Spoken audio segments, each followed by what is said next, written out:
Good evening, race fans, and welcome back to another exciting season of Sunday Night Skippy Racing Action. We are starting our 10th season of Sunday Night Skippy here tonight, which we're all very excited about. Not of Skippy Formula 2 specifically, but just as a league in total. So what a great milestone for all of these drivers, both old and new. We are very excited to be bringing some new things to the league as well. We'll talk a little bit about the Pro-Am series, but before we get to all of that excitement, let's introduce our commentators for tonight. First and foremost, we've got the guy running the cameras and the overlays, Pim Luth. Pim, how you doing tonight? I'm doing fine, thank you very much. I'm looking very much forward to a new season. Yes, we did change some things. I think we should definitely have a quick look at our logo, because that was well done by Melody Chance, who made us a really great logo. So yeah, everything is new. I'm looking forward to it. Really curious what we're going to see in this Formula 2 race. Exactly. I mean, I forgot what the heck I was going to talk about. I'm so excited to talk about all the things that we have going on for season 10 here. Once again, the logo turned out fantastic. Thanks to Melody.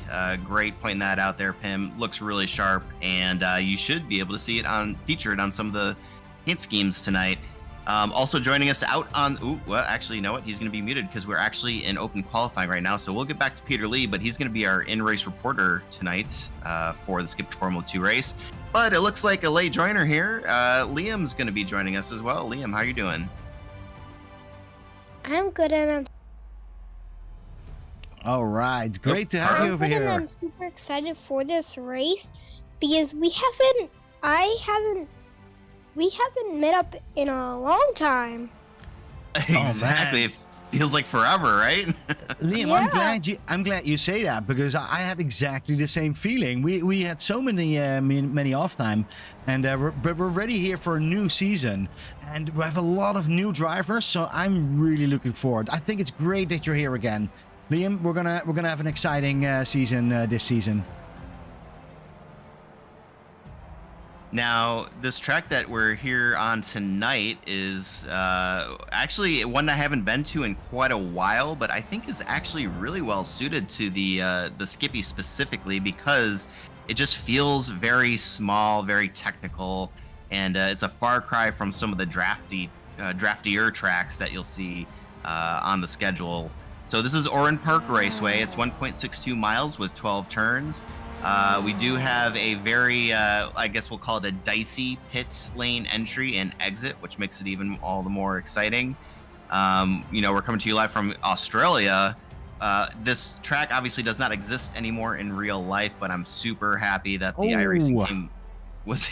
Are we looking at live we see here? Chris Girondellis, who is on the first position, but actually was running a really good lap and fell a little bit back, and now has to go all the way back to the pit stop. The qualification is already 5 minutes in, and we do see that Chas Webber is coming closer and closer. He's from Mist Apex Professionals, but we do have some new teams also. But Chas Webber really like his car. I'm curious, is he going to be any faster? He was so close in the first round. Yeah, and this is a different element here. We have the open qualifying, just like you would see in Formula One racing, like we saw this past Saturday in Formula One racing, as a matter of fact, and it just kind of adds a little bit to the mystique. and we've seen suddenly new people coming up. Look at that, Peter Lee and Melody Chances are taking a very nice line over there, and are actually in position number 1 and 2. That is exciting to see.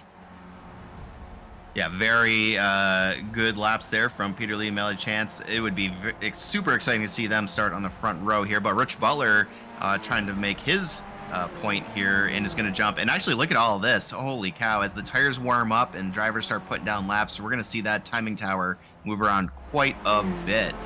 And as a reminder, this is going to be in total tonight, the weather is fantastic. The track is only 71 degrees Fahrenheit, so these Skippies should have plenty of traction once the tires do warm up. And it'll be a 35-minute race with 2 pit stops. So keep that in mind. But watch your favorite drivers here as they try to set down a hot lap. If the other thing that I'll point out to you is the differences in lap times here slim to nil. I mean, this is going to be It's as slim to Ches nil. Weber takes the Exactly, top but is spot there. Peter immediately coming back and getting a quicker line? He isn't. No, it's actually Jake Ashe who comes in on that podium with a 1:14.6. Look at that. He is really having a lot of speed over here. I do think it can go a little bit quicker. I've heard that there's one. I've heard that we're in the 13.9. So curious to see what they're gonna do. So we may see a few quicker times here. We do have 7 minutes down in our open qualifying of 10 minutes. So we should see at least a couple more laps from each of these drivers attempting to set their hot laps. Now, again, for anybody tuning in for the first time or one of the first times, this is not like F1 where the skippy tires are not really falling off or anything like that. So it's actually the times are going to get quicker and quicker as the laps tick up. Yeah, let's go to a couple of new drivers. I just saw that John Anfuso is actually coming back in the pit, but we here see Ron Benson, the number 16 car. Completely new to this league. Great to see this always happening. New people joining. And he's currently 1:15.4. He can actually get into that top 10 if this is going to be a fast lap. So I'm curious to see if he can do this. He looks very fast. A little bit slippery over there. And here you need to be on the right exit. Great picture of Ron we have in our database.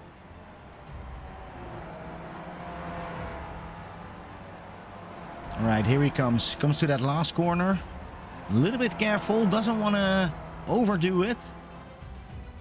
Could be a little bit closer to that wall, but wants to set up a time. And is this time a lot quicker than what he has currently on that 14th position? And he does, and he gets into that top 10. Look at that. Ron Benson. Look at that. Great to see this new driver. Do I see any other drivers still? Ian It's like Worrell. Yeah, Ian Worrell we haven't seen in a little bit, but he's currently sitting on the 10th position there as he starts his final lap, I believe. Ooh, and I like that paint. Look at that. Yeah, sharp. Liam, sharp Liam, what do paint, you think? sharp paint. Yeah, Liam, what do you think of this pixeled car? The yellow one. The Pixel car kind of looks like a Pikachu car. It's kind of a Pikachu car. It's exactly like a Pikachu car. Yeah, I like that. We, I think we have a new nickname for Ian. I think Ian's gonna win over the Pokemon fans there with his Pikachu car. But yeah, look at him really kind of wheeling that around all these corners, man. He is out for blood here tonight. Yeah, and we do see suddenly Jason Haag coming over the line, and with, for me, the favorite color at least. But Jason Haag, second position, 14.4. Can't get yet to Jake Ashe. Curious to see if Ches Weber is going to do something. He is getting to that last bit up here. Coming to the line, and is he going to get a better time? Yeah, this will be the it. last lap. We have the checkered flag waving over the qualifying session. So as And the Ches drivers Weber cross is the line, not doing it. Is Peter Lee then coming anywhere closer? It doesn't look like it. But also Peter Lee can't improve his time. We see Greg Montgomery from the Wowie Zoe team. He's actually does come back into that top 10. Has a fast time, 1:14.9. But the field is very, very close. This is going to be an exciting race. I'm already looking forward to this. yeah, the gaps between current pole sitter Jake Ashe and the rest of the field here is very, very tight, and so that this promises to be a barn burner of a race here, as the final time should be registering now, and we will get ready to do our pre-race introductions and get ready to grid. Yeah, I still see Melody Chance still driving over here. Yeah, Chris Georgianellis was able to jump up to 5th overall there. I don't know what happened in the back over there, but Melody Yeah, Chance that is was- the last driver who is coming in and is not improving. So we do have already a grid lineup. That's good to see. Jake Ashe had some good moments last season. A couple of wins. Still, I'm not going to forget that last race easily. Where Liam was so good in announcing who's going to win. Today, Jake Ashe has won that pole position, so he started very well. Let's have a quick look if we can see that. Yes, Jake Ashe from Over Under Racing. Remember that name, it's going to be important. Jake Ashe is on that first position. Jason Haag, really well done on the second position. So close. And then Kurt Smith, 1/10 behind there. And then Greg Sharp from Sparkburg Racing.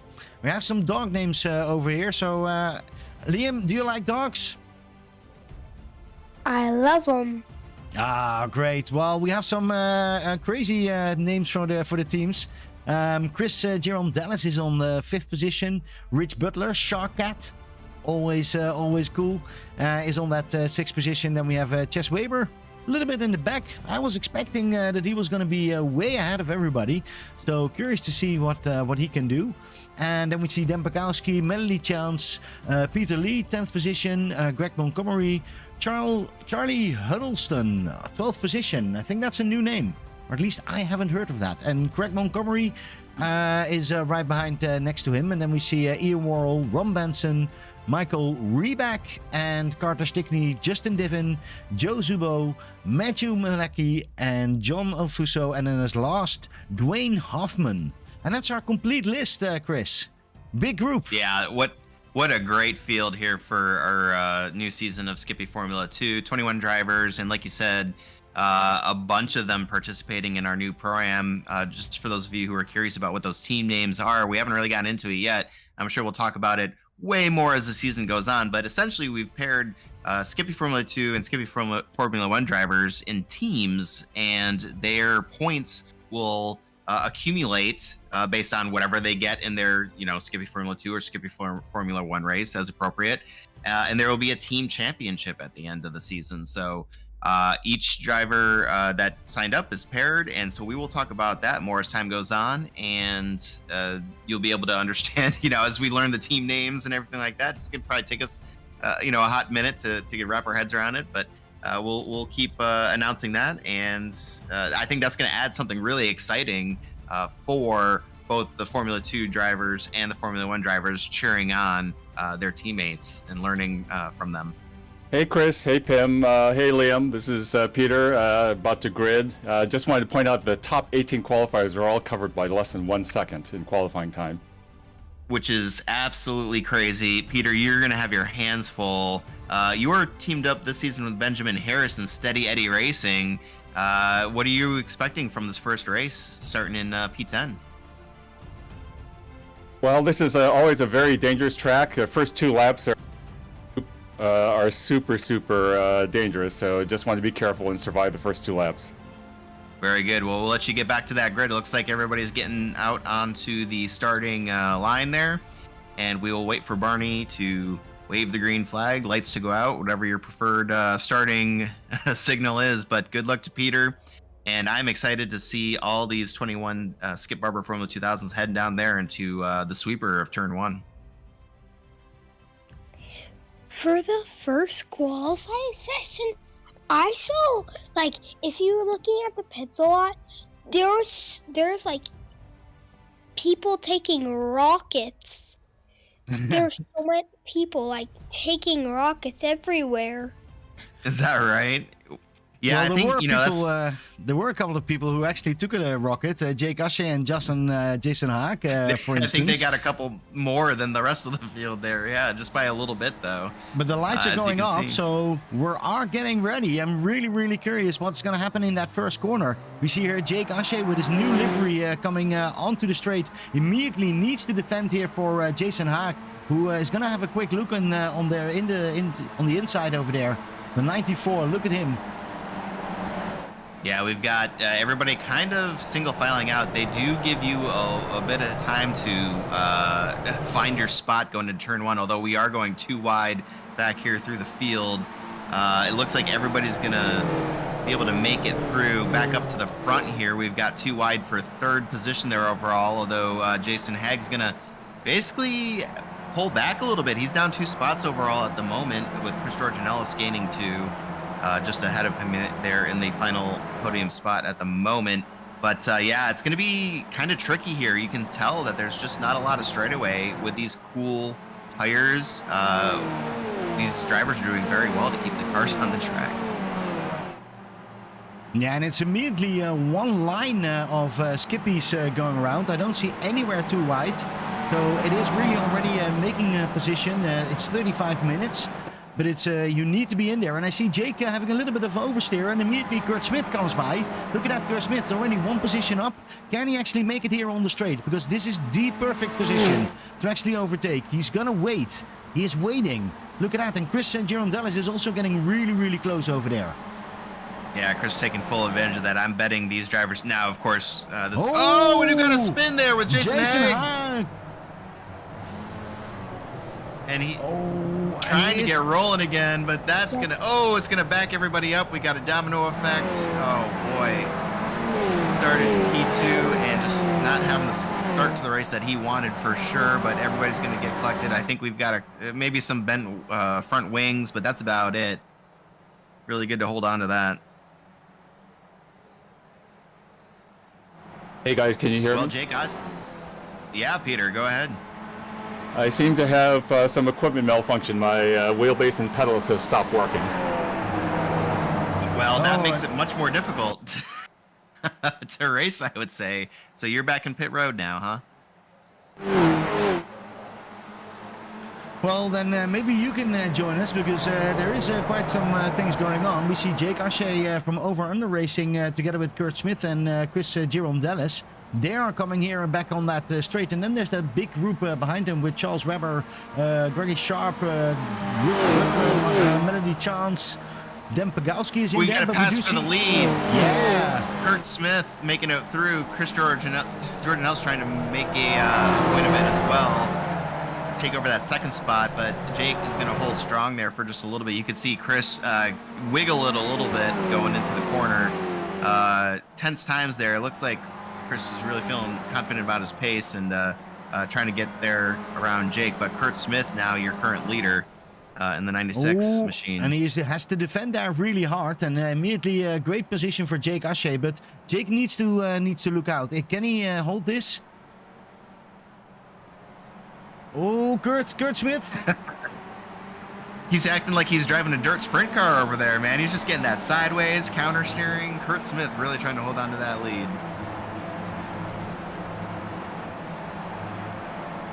Jake really sticking his nose in there. That's this is going to be a great battle here for 1, 2, and 3. So Liam, we watched a lot of racing today. This is what, our 4th race that we watched? What else did we watch today? Like, I watched 2 races with you and a half of one, I think. Yeah, a lot of good racing, and we see another patch for the lead. I think that's been the theme of the day is lead changes. Look at Jake really sending it down there into turns 1 and 2. Chris Girondellis is also right in there, making it very, very difficult for Kurt Smith. And he needs to look backwards, and you do see that Chess Weber is coming closer as well. And with him, that's Greg Sharp and Rich Butler. And I think a little bit further back is Melody Chance and Dan Pagowski as well. I'll tell you what, Pim, one thing I love about this track is I can be on the blimp view and see almost the whole entire course all at once. This is fantastic.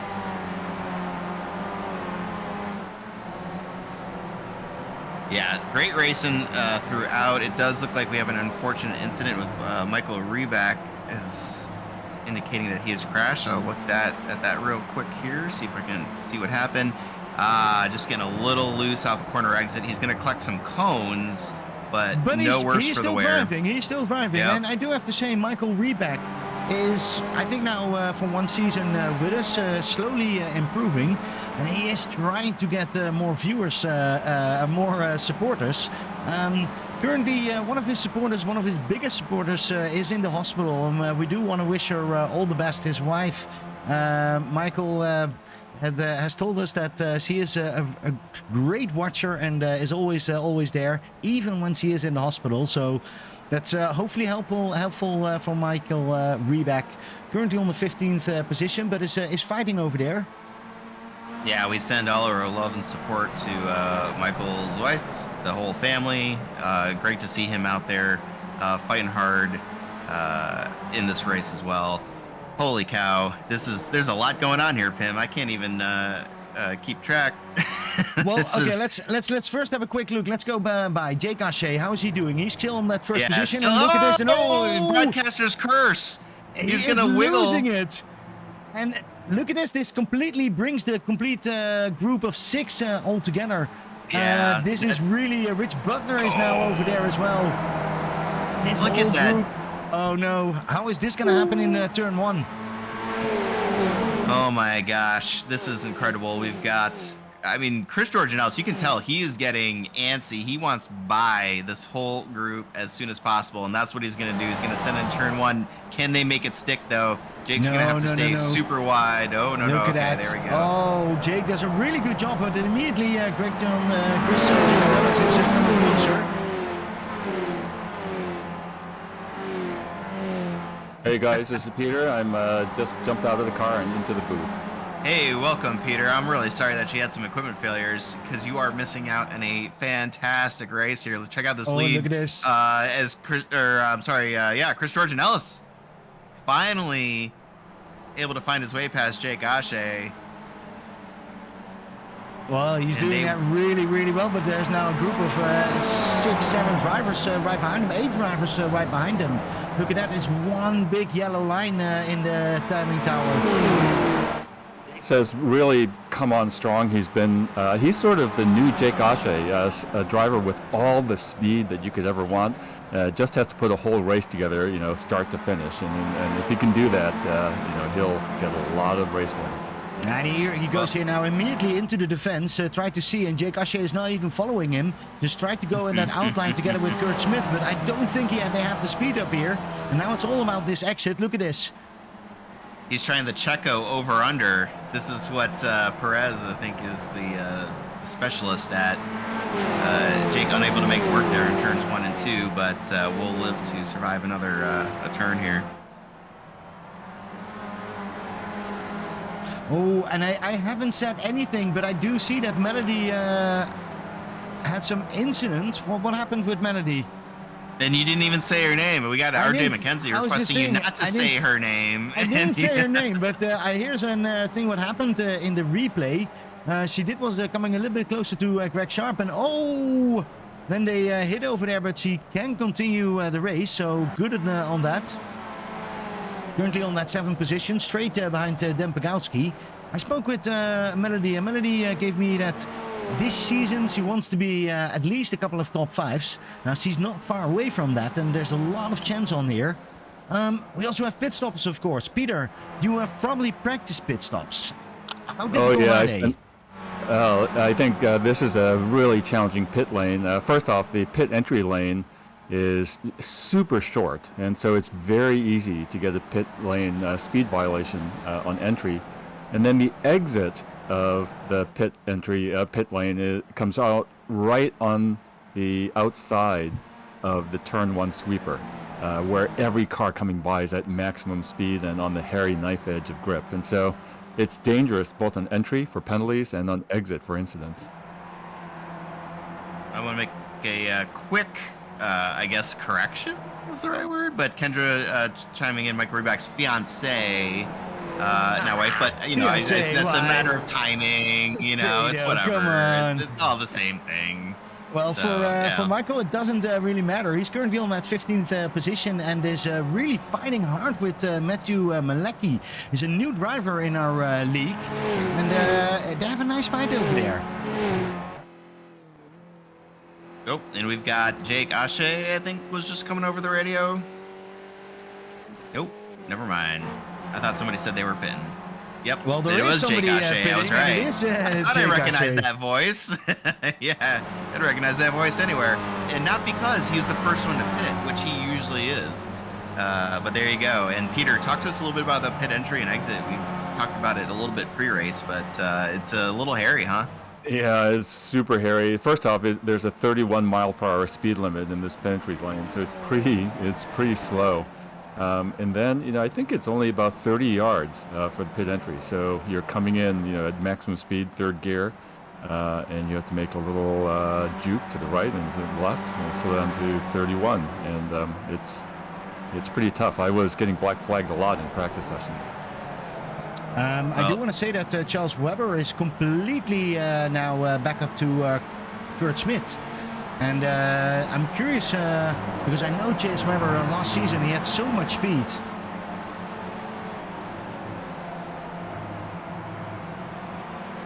Jake on his way back out. Looks like Ian Worrell's in pit road for his first pit stop. So obviously the pit window is open here. Jake Ashe going back to his old tricks.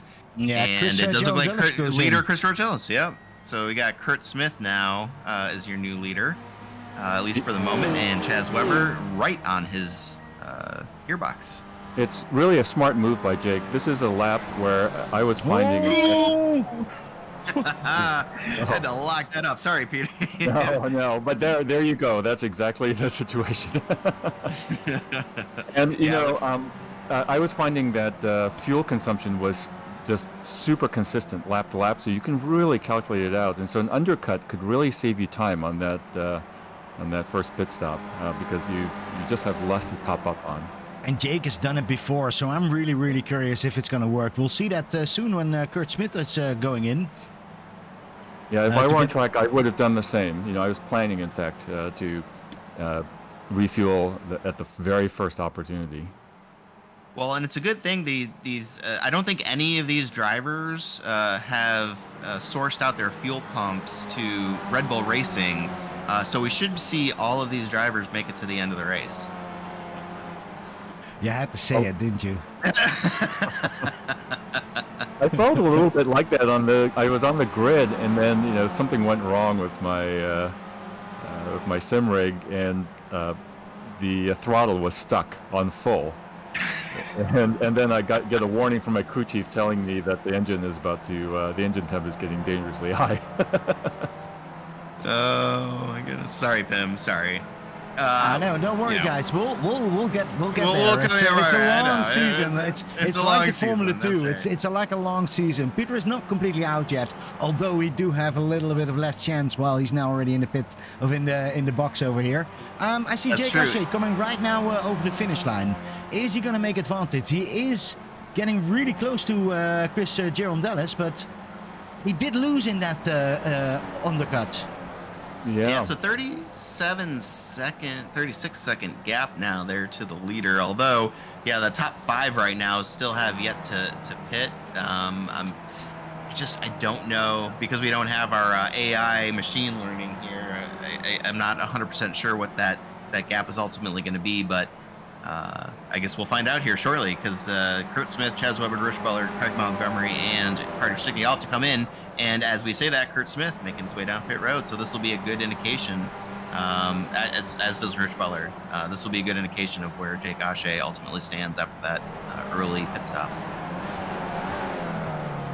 Yeah, we see Chaz Webber still completing his laps. He is going to go for the long run.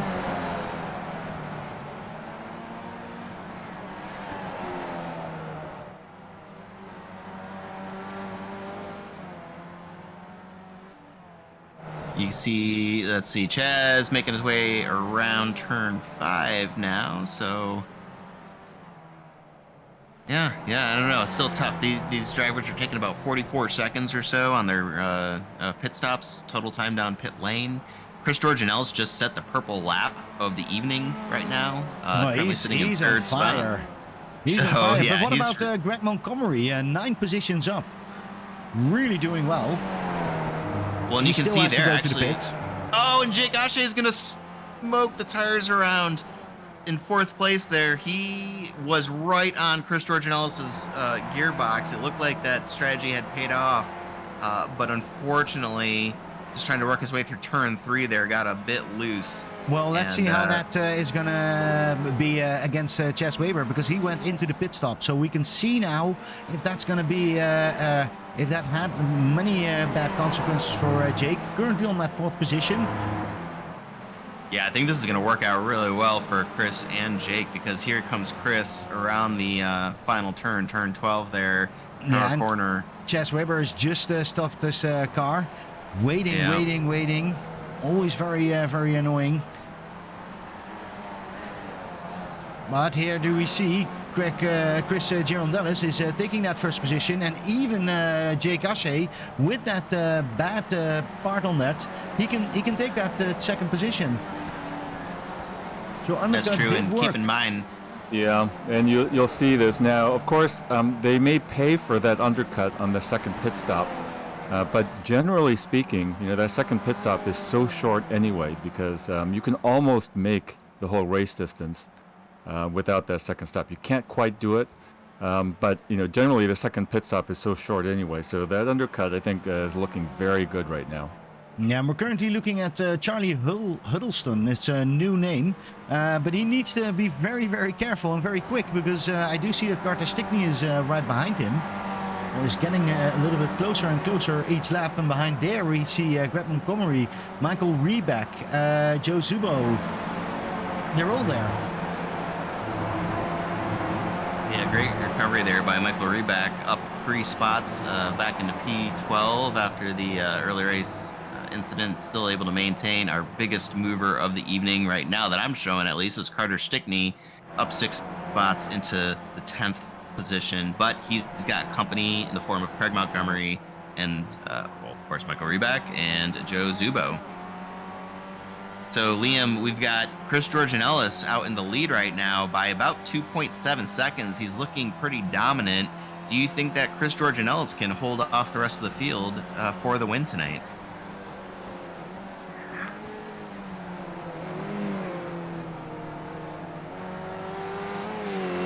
Are you there? Yes,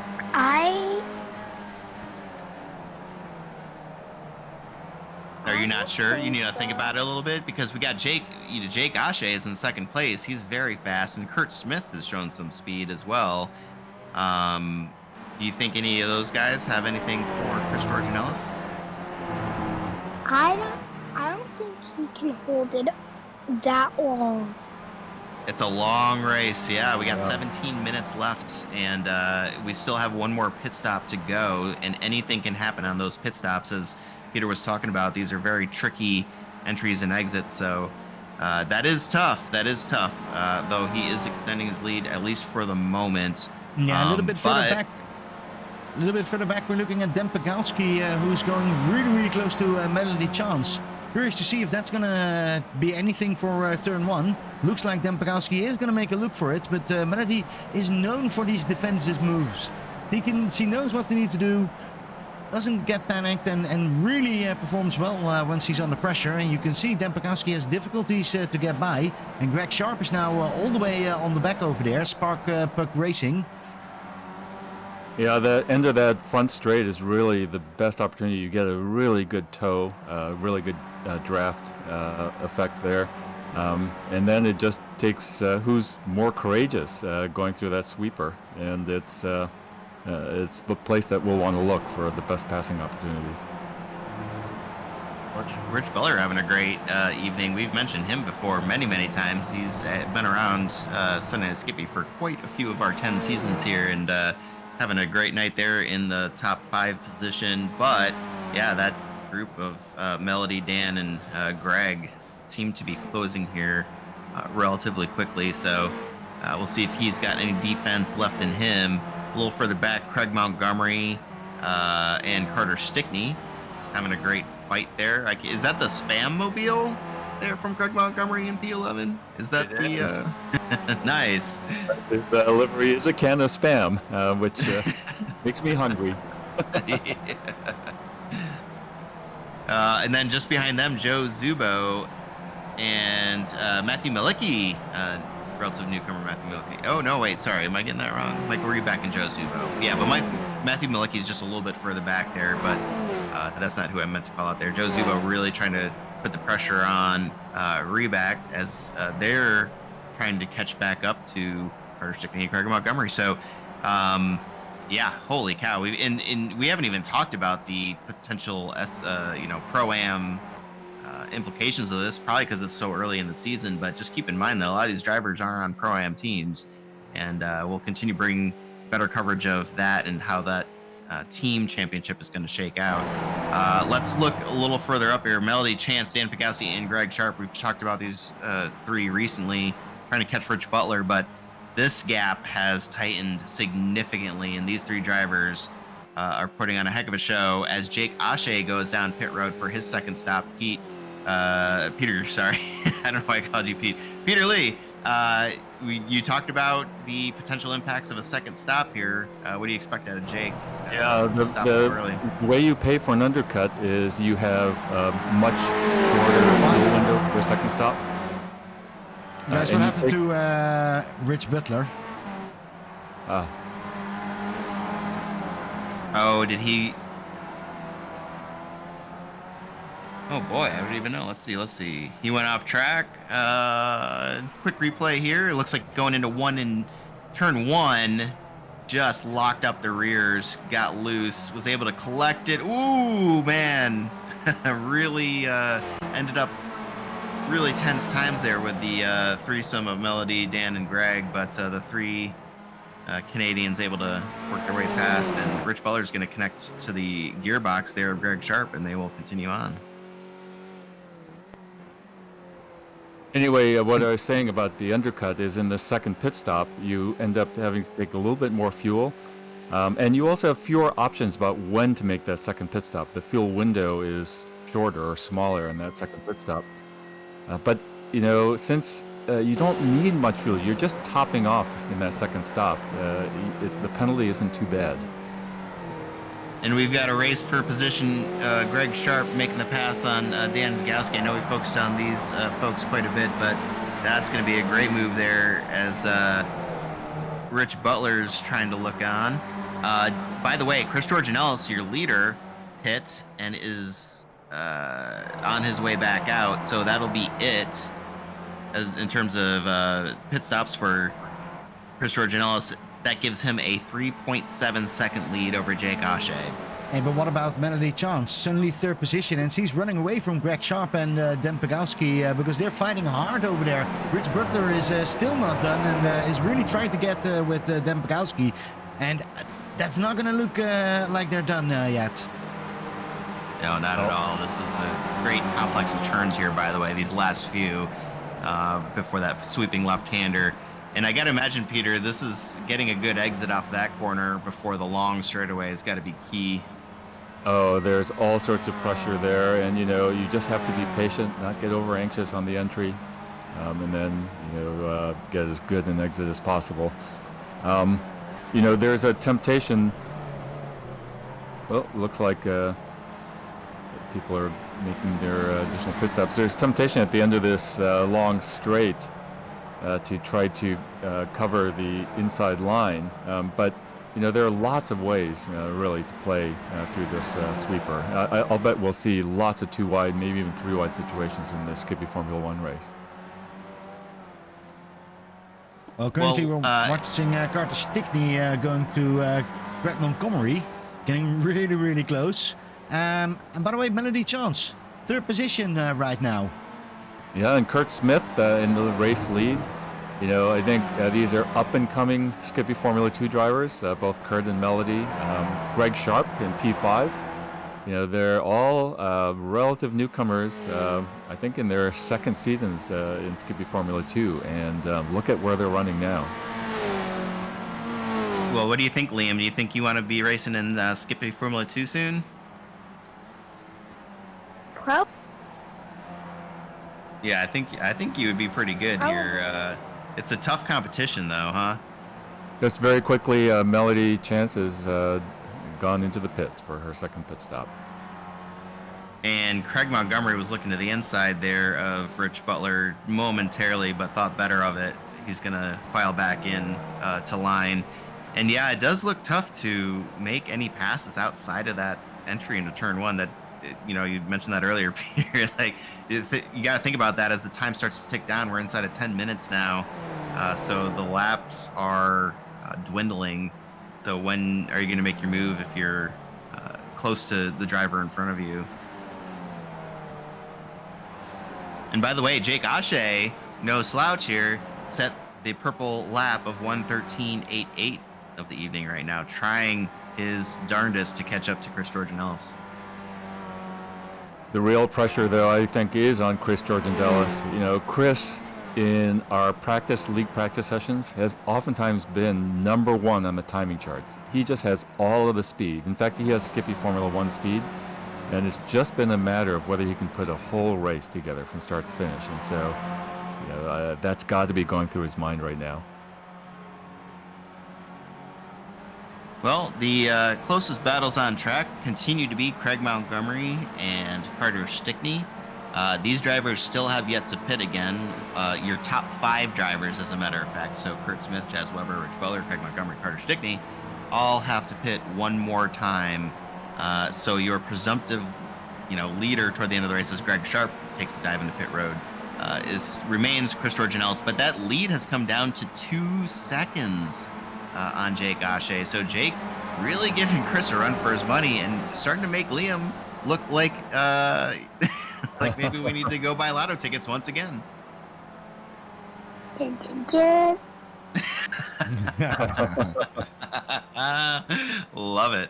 Hey, real quick, Liam, I wanted to ask while the action's going on here, what do you think of the new Cav-OK logo? I actually think it's really good. I like it too. I think Melody Chance did a fantastic job, and I think it's a great new look. And Pim, by the way, I just wanted to say shout out to the new overlays there, looking really sharp. Yeah, we're trying to do every time some news. We do see that Chaz Weber is going into the pit, and Rich Butler as well. Right. What do you think, Peter? Jake Ashe, is that currently... Oh, we got... Sorry, real quick. Who was that? Carter Stickney, way off track. Craig Montgomery, able to make the pass. Go back to the Carter Stickney, went off track there. Holy cow, what a... that was and then he times. nearly hits him, and he keeps it on the track. Look at that. But that's a difference. Like, when we started, and I think a lot of people are always wondering, like, when do you start a league? And we started this league where we're just beginners. I don't think this is the league anymore. If you see the amount of driving that these drivers have done, the safety that's taken care of, it become a new league. Oh yeah, I think Pim, when we were starting in Skippy Formula 2, we would have lost and wrecked the car in that kind of situation. But now, these drivers, they might have their moments, but they're able to keep the car off the walls. Yeah, we do see a fight over here for position number 7. Rich Butler with Melody Chance and Greg Sharp still behind there. And they're going too wide into this corner. Look at this. Rich Butler is going to take it a little bit wide. A quick update, Dwayne Hoffman and Carter Stickney in the pits. There you go. So that's going to leave Kurt Smith and Craig Montgomery as the only 2 drivers who have not pit twice. Look at this, and they're going side by side. Melody Chance is making that position. He's really got into that speed right now. Just trying to find her spot. Oh, and Rich. Oh, oh man. Trying times there. Oh, wow. She's going to send it super wide. How did she make that stick? Look at this. Look at this. Wow, this is a really great move from Melody. Oh my goodness. I don't even believe that. Look at that. I'm not sure how she did that. I don't know. I mean, that part of the track is so slick. Yeah, look at this. Greg Sharp has got the inspiration out of that, because he's now getting really close as well. A quick update, Kurt Smith in the pits.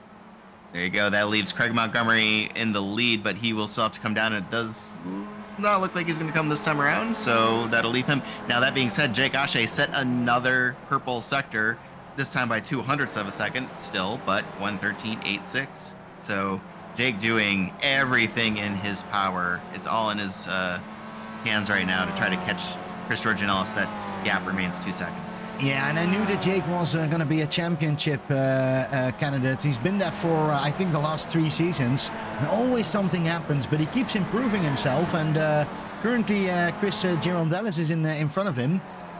It That's does going to look be though the like Chris may be just managing the gap because despite the fact that Jake's been setting purple laps, you know, the gap has remained about 1.8 to 2.2 seconds pretty consistently, and I think we only have about maybe 4 laps remaining in this race. Well, let's check in really quick with Joe Zubo and Michael Reback. I know that we got Kendra watching here too, probably curious what her fiance is up to, and he is trying to track down Joe Zubo for that 12th position overall. He is up 2 spots. Joe Zubo up 6 spots. So these 2 drivers having a heck of a night so far, and they've been together for a good majority of the races. Joe, ooh, yep, look at that. That's gonna get Michael Reback is coming very closer. Mike Montgomery in the pits now. There you go. So that'll be the last pit stopper. That's gonna leave Chris Georgianellis the lead. He will inherit that 1.7 second lead. All right, have a quick look. Is Michael Reback coming any closer? It looks like it. And then you do have a chance on that big, long straight. I also see that Melody Chance gets Rich Butler right behind her. And Greg Sharp and Dan Pagowski. Yeah, and Charlie Huddleston's in that mix too. That's a group of 5 cars that have been really lapping together, and they've had each other's draft on that front straight pretty much lap after lap. Melody Chance doing a great job holding it down. I think we're going to have about 2 laps left here. Chris Georgianellis is your current leader. We got 3 minutes left in the race. I think. Yeah, I think. Melody made a small mistake, but not enough for an overtake. But at least they come a little bit closer.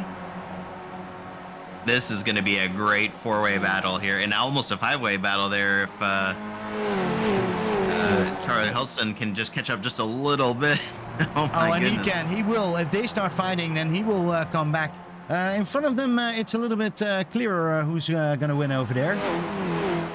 2 laps remaining. I think the math is pretty clear at this point. There we go. Okay. There we go. So I wasn't too far off.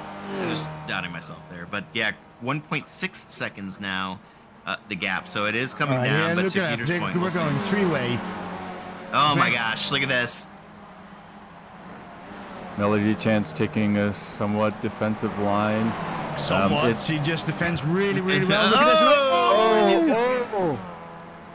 Greg Rich Butler is not gonna hold that, and that means that Melody Chance is now getting Dan Pagowski right behind him, and Charles Huddleston as well. Oh, and what I was just about to say there is that defensive line really, I think, does not work well in T1 because you're so compromised in T2 that you get sideways exactly like Melody did there. And so she'll have her work cut out. She'll have a lap to get that position back from Rich Butler. Yeah, because she was wanting that top 5, so she will fight hard for that. And Dan Pagowski is looking in there as well. Still Charles Huddleston in there as well.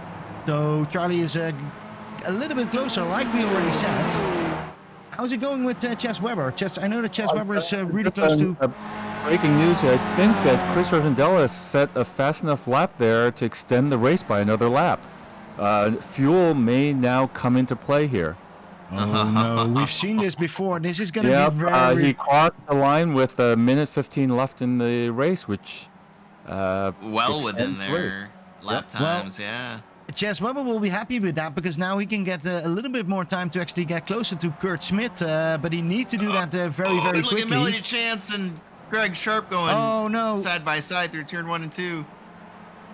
This is going to be very, very interesting. If Chris Georgianellis is running short on fuel, if he doesn't have an extra lot, he can try to slow it down and not cross the start-finish line. All right, Charlie is making his move.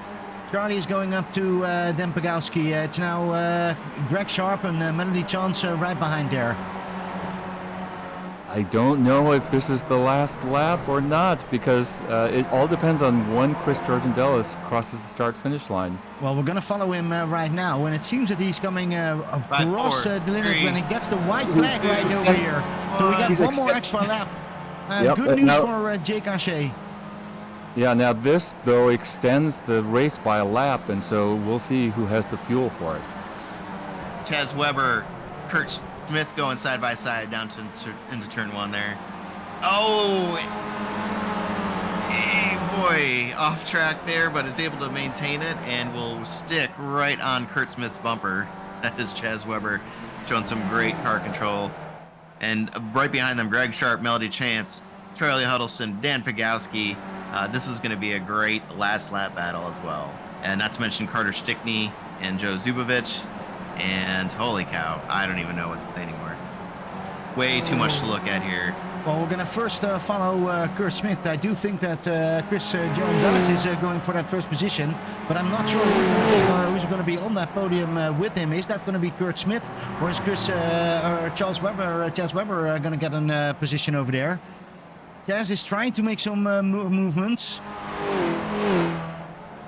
Does look like Chris is going to come across the line. Jake just not enough to make it work. 1 second will be the gap. Kurt Smith in 3rd. Chaz Weber in 4th. Greg Sharp. Did I get that right? Yeah, you get that right. But I'm curious now, what is Melody doing? Is Melody going to hold it on those 2 guys behind him? Charlie Huddleston is really pressuring Melody Chance, and Dan Pagowski coming on the inside, but Melody's going to hold it down. Wow. Yeah, it does look like not much you can do coming out of that last corner, unfortunately. You really got to wait until turn 1 and turn 2 with that draft effect. So that appears to be the case. You got to make your that'll be something to look forward to in Skippy Formula 1, making those passes going into that last lap and not necessarily waiting for the end. Well, and here we have this beautiful tradition that this now makes me so sad that I'm not in the race. I love this tradition. The post-race parade lap, and the chatter amongst the drivers, just congratulating each other. And of course, Chris George and Dallas will have the joy of leading the entire field into a crash fest of his choice. Are you ready for this, Liam? Liam, are you ready for this? I'm so ready. All right. What a great race we for all Chris, know about that. putting a whole race together, start to finish, just really well done. Maybe a breakthrough race for him. Well, great for Chris Girondellis, but also Jake Ashe, Kurt Smith, Melody Chance, a top 10 position, but also +3 up here. And then Charlie Huddleston, a new race comer, 5 positions up. Great from him. Oh, where are they going? Here we go. Nope. Into the shadow realm, apparently. Yeah, I don't have cameras for these kind of actions. We normally try to stay on track. I didn't see much of the crashes. Knew this was. All right. Well, that was the race. Let's have a quick look for the results. Can we see the results? Yes, we can see the results, and we knew already. Christian Dallas, first position. Jake Ashe, congratulations for your second position. And Kurt Smith on that podium spot. Chaz Weber, Greg Sharp, and Melody Chance in that top 10, together with Charlie Huddleston and Dan Pagowski, Rich Butler, and as last, Greg Montgomery. Great race, great starter of the season, and this is just the beginning, because now we're gonna go to Formula 1. I'm really looking forward to that, guys. Yeah, 100%. Liam, tell us what you thought about the race. Very epic. Like, if you remember, in the qualifying session, just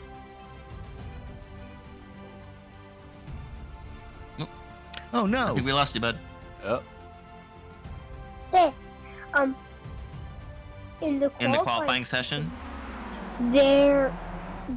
People were just taking rockets to places. In the fight in 1 and 2 was just crazy when I saw it. Yeah, that was where a lot of the action happened, and you saw some drivers taking some really, really difficult chances. Sometimes it paid off, sometimes it did not. Do you think you're brave enough to pull off a pass on the outside on turn 1 there at Oran Park? I have no idea. Well, I hope we find out soon, buddy, because it's been this is gonna be a lot of fun having you race here someday, I'm sure. But yeah, I don't know, Um, Peter. Final thoughts? Oh, I think that this is one of the all-time best tracks for this Skip Barber Formula 2000 car, and you just really saw it in the race today. What a great race! It was a great Absolutely. race. I do have to say, Liam, for me personally, you can stay here in the booth. You don't have to race. I love it when you're here because you always have these great insights and you can keep us honest. So thank you for joining us again, and we would love to see you next week. We have the BRL race, we have Sunday Night Skippy, many things to look forward to. Thank you very much for joining us. Thank you. Bye. Bye-bye. Well, for everybody else, we're going to take a small little break, and then we'll be back for our Formula 1 season. It's going to start, guys. Cannot wait.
Good evening, race fans, and welcome back to Skippy Formula One Racing here as we kick off our 10th season with this absolutely stellar league. I cannot wait for these drivers to show us what they've got here at Oran Park Raceway for the season premiere. Joining me tonight in the broadcast booth, first and foremost, we got Peter Lee, who had an unfortunate equipment issue there in Skippy Formula 2, but glad to see you back here, Peter. Great to be here, although, I was disappointed about the race, but that's what we have drop weeks for. Exactly right. Yeah, you don't want to start your season off that way, but you know what? The season is long, and I'm sure you'll come back strong. Also joining us tonight is Ian Whirl. Ian, welcome back to the booth, bud. Oh, it's so good to be back, guys. It's so good to be back. And I much prefer to be here right now than I was where I was not half an hour ago.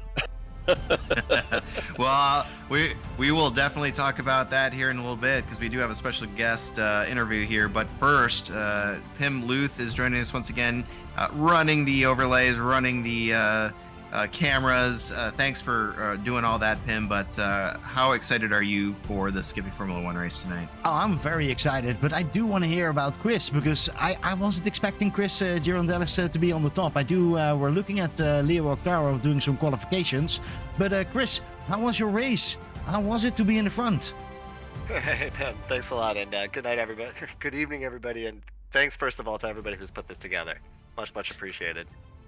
Anyways, like I was telling you guys, I had a good week. I feel like I was really strong coming off of Brands Hatch last week, and strung together some good public races, earned some points, and some much needed SR, to be honest. And a little bit frustrated at first at the qualifying. Didn't anticipate it being open, but it is what it is. Managed to qualify 5th, and I was super lucky on the open to take some spots away. I had a good start and was able, I think, to grab 3 spots before battling it out with Jake and Greg, I can't remember, or Kurt, to get up there. So great drive by everybody up front, and much appreciated. Nice, clean racing. Yeah, it was good to see. Sorry, go ahead. Yeah, I was gonna say, talk to us a little bit about the end there. We saw Jake kind of closing the gap. Was that managing on your part? He was setting purple laps, but it was just really tough to tell what was going through your mind right there. Yeah, not gonna lie. So when I got ahead of Jake, I started to put a little distance between us, and I was driving super strong.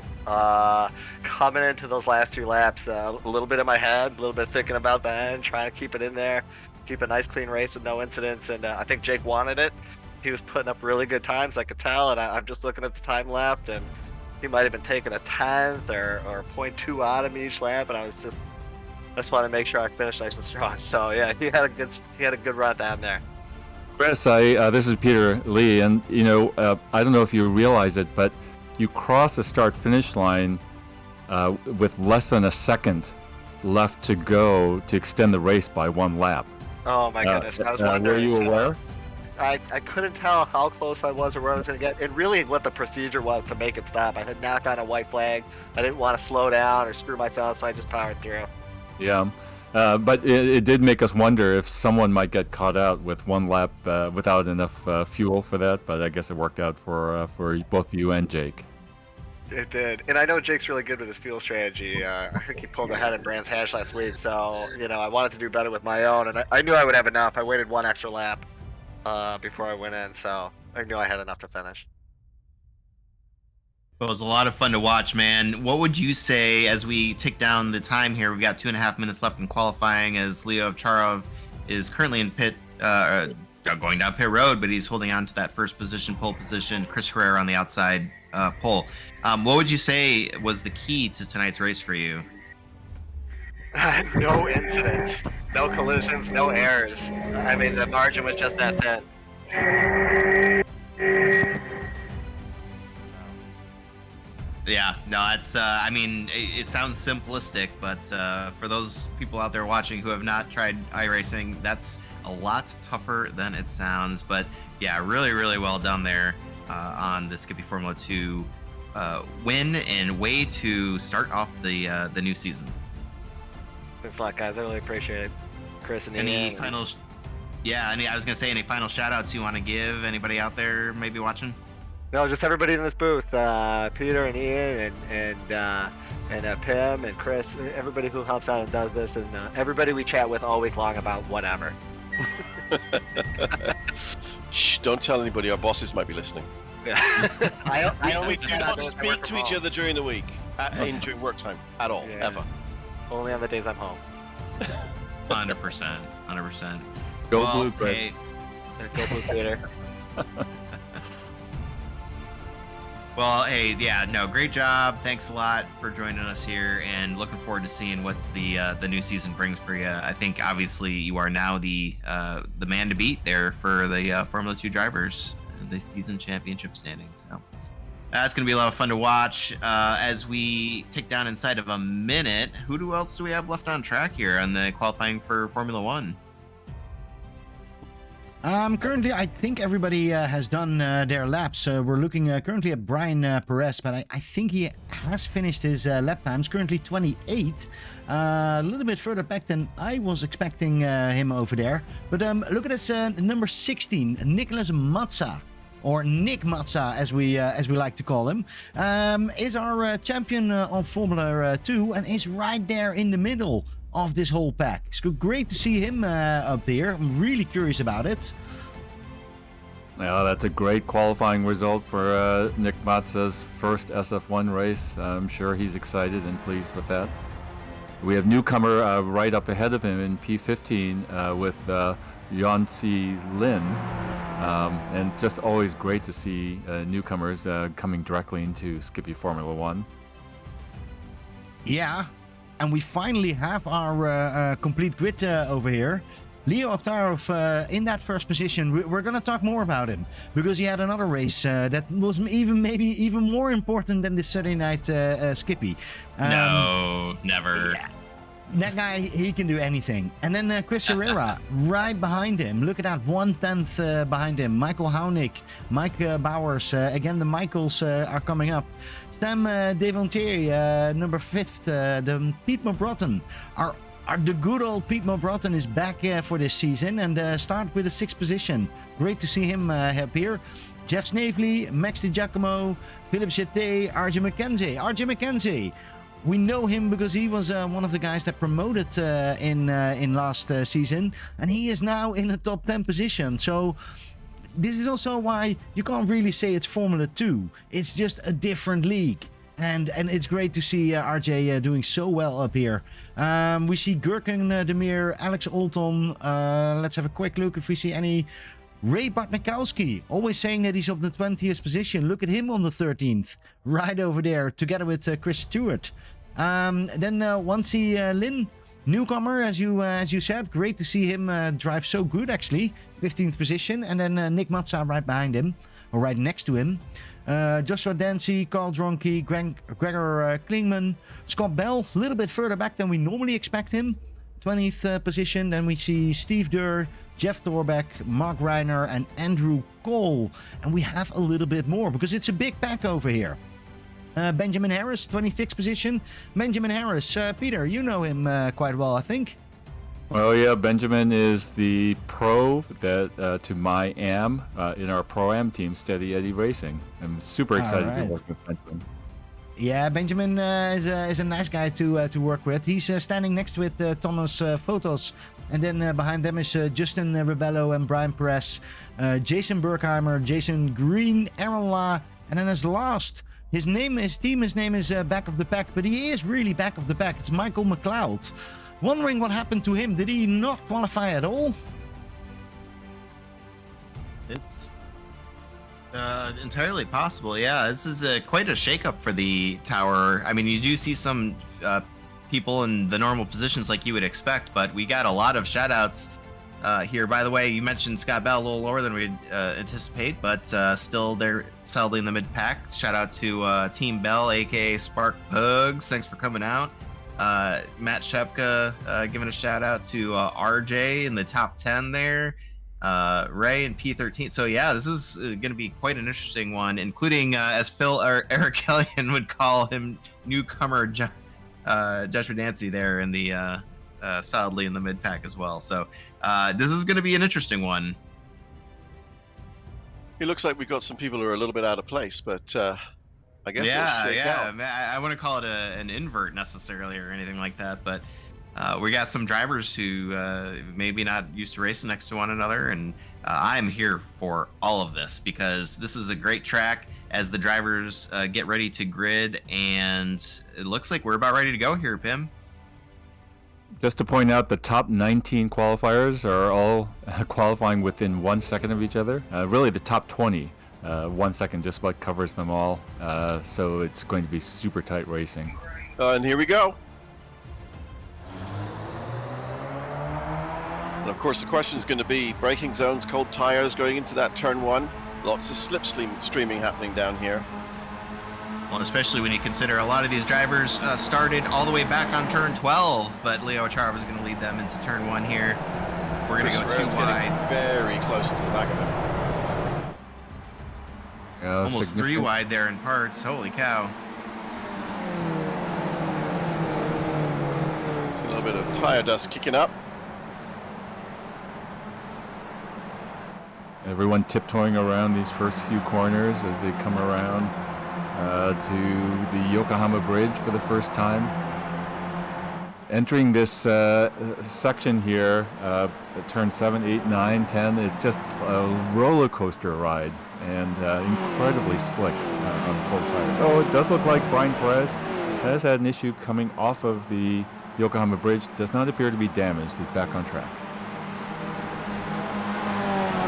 And these drivers continue to be very close to one another here. We've got a great battle. It's that Gregor Klingman, Joshua Dancy. It does look like Josh is going to be able to pull out there into P19 ahead of Gregor. But just behind them, we've got people going too wide all throughout the field. And this is going to be interesting going down into turn 1. Check out this whole group here right around the Mark Rayner, Steve Dewar, Pack, P21 and back. Yeah, this is an interesting track to be running on because, I mean, it's such a short lap. There's not a lot of high-speed areas in here, and it is very technical. So not a lot of passing opportunities. No, and it does appear what we saw in Skip Formula 2 at least, and I think that this holds true historically, that down into turn 1 and turn 2 seems to be people's best options for a pass. However, that's not always the case. Look at this. We got side-by-side racing with, Jeff Torbeck and Tom Fotos. Although it does look like Jeff's going to be, as soon as I say people are side-by-side, they stop racing side-by-side. Aaron Law and Justin Rebello, a name we haven't called in quite a while there. It looks like they're going to be going up through the final complex corners there. Aaron Law is going to be able to pull right inside. We've seen Aaron Law have great success there. Oh, we had, we've just had... Ray Bartnikowski coming out of the final turn, really rubbed the wall, lost a couple of positions, but... Well, it let Jan, what is his name? Yancy Lin. Yancy Lin free and took total advantage of that and got 2 places. Up 1 in total, but took 2 places there, passing Nick Mazza. Yeah, that's the second pack that is formed now. Yancy Lin holding down P14, but followed very closely by Nick Mazza, Carl Dronke, Scott Bell, Joshua Dancy, and Ray Bartnikowski. Yeah, if they work again... Joshua Dancy going to make contact, and that's going to be off the track. Joshua Dancy, it looks like, has crashed there, or gone off track and maybe has crashed. Yeah, he had made contact with, who was that? He was racing side by side there.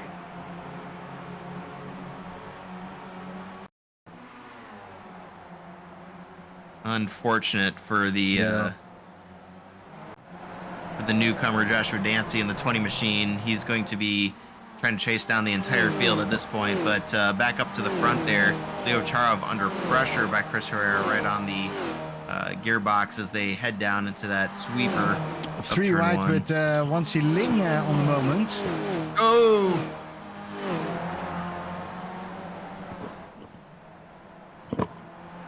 And Leo and Chris and Michael Howanick are not really able to make a proper breakaway from the following pack, Mike Bauer's Sam Devantier, Pete McBride, and Jess Snavely. Closely followed by Philippe Jete and Max de Guacamo. Usually by now you've seen them kind of stretch that lead out and pull away, but they're not quite able to do that. So it's going to keep things interesting. Andrew Cole has had an off coming up to the bridge. Again, I don't believe he's damaged, but he's lost quite a few positions. One of the things I found with this is that as you get the race going, if you go off the track, it's so hard to get back on in a safe manner because there's so many people all the way around it that you're sitting there waiting for cars to pass you. Don't ask me how I know this. Well, we have several packs now that have formed. We have the lead pack of Leo Oftroff, Chris Herrera, and Michael Howenick in P1, 2, and 3. But then we have a pretty large, close pack being led right now by Mike Bowers in P4. It goes all the way back to P12 and Chris Stewart. Oh, and it looks like we have another issue. Gregor Klingman and Mark Rayner in turn 2. And Nick Mazes managed, and Carl Dronke have managed to get past Yancy Lin.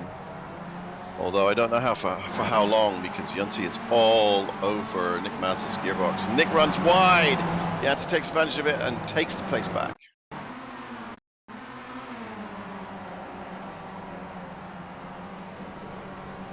Yeah, the Mark Rayner, Gregor Klingman, I'm not sure what happened. It looked like Mark Rayner missed his braking point, and so I'm sure that'll be one for the stewards to be looking at. Scott Bell's now been able to catch up to the back of Nick Mazza. Way back in, well, we're just cycling some numbers, P16, 15, 16, as they go down the front straight, crossing the start-finish line. Let's see what Scott can do here. He's gaining on him. Oh, looks like Joshua Dancy has crashed us an update in P3. He's in the midst of a tow, and Mark Rayner has made it to the pits. Not sure what's happening there. Gregor Klingman also made it to the pits, probably looking for his fast repair. Right on. Ray Bardanowski in a very handsome-looking vehicle. What's this new logo we've got now for the Cav Racing Network? You're not talking about that. Yeah, now we are excited to announce our new branding here. We commissioned our very own Skippy Formula 2 driver, Melody Chance, and I'll tell you what, knocked it out of the park. It's just not even doing it justice. We were very happy with it, and make it available here on the Cav Discord, so if anybody would like to throw it on their cars or whatever, but yeah, nice slick new looking logo. And I believe Ray Bartnikowski is one of the drivers who is featuring that here today. This paint scheme is actually in remembrance of the Antonov 225 that was actually just destroyed in Ukraine there. Very beautiful paint scheme by Ray. I think it was really well executed. And he is right on Scott Bell's bumper gearbox. I guess there's no bumper here, but Scott Bell up 3 spots. I know Team Bell, Spark Pugs in the house, so we'll see what he can do trying to catch up to Nick Mazza and Yancy Lin. I think this is some great battling going on mid-pack, and to your point, the leaders here kind of starting to walk away. Leo Ovcharov up front, Chris Herrera still 0.57, so he's hanging tough. Michael Howenick starting to drop back just a little bit. And then you got the rest of the field here with Mike Bowers leading the pack, leading the charge. I'll tell you what, I'm taking a quick look at this battle for P19, held by Steve Doerr, but followed closely by Benjamin Harris, Jeff Torbeck, and Thomas Fotos. And they've just been nose to tail. Oh, it looks like Justin Rebello is off track coming out of turn 7. I'm not sure if he's damaged. But anyway, that battle for P19 has been going now for quite a few laps, and it'll be interesting to see, if there are any changes in that running order. For sure. Now, of course, now we'll talk about strategy again, guys. I mean, what do you think for these pit stops? Well, I don't know. Are you a Jake Ashe or? No, nobody is a Jake Ashe. Not even Jake Ashe. Update, yeah. Michael McLeod has gone off track coming out of turn 2, but is none the worse for wear. Back on track, but he's lost 2 or 3 positions. Well, It's a really tricky track, this, you know, it really is. so we've got, I think you were looking there, Pim, and I'm a little delay there on the broadcast, but Benjamin Harris from Team Steady Eddie there, looking like he's doing a fantastic job holding on Steve Dewar's gearbox. So obviously we're rooting for both of these guys, but Benjamin Harris, they're up 6 spots so far.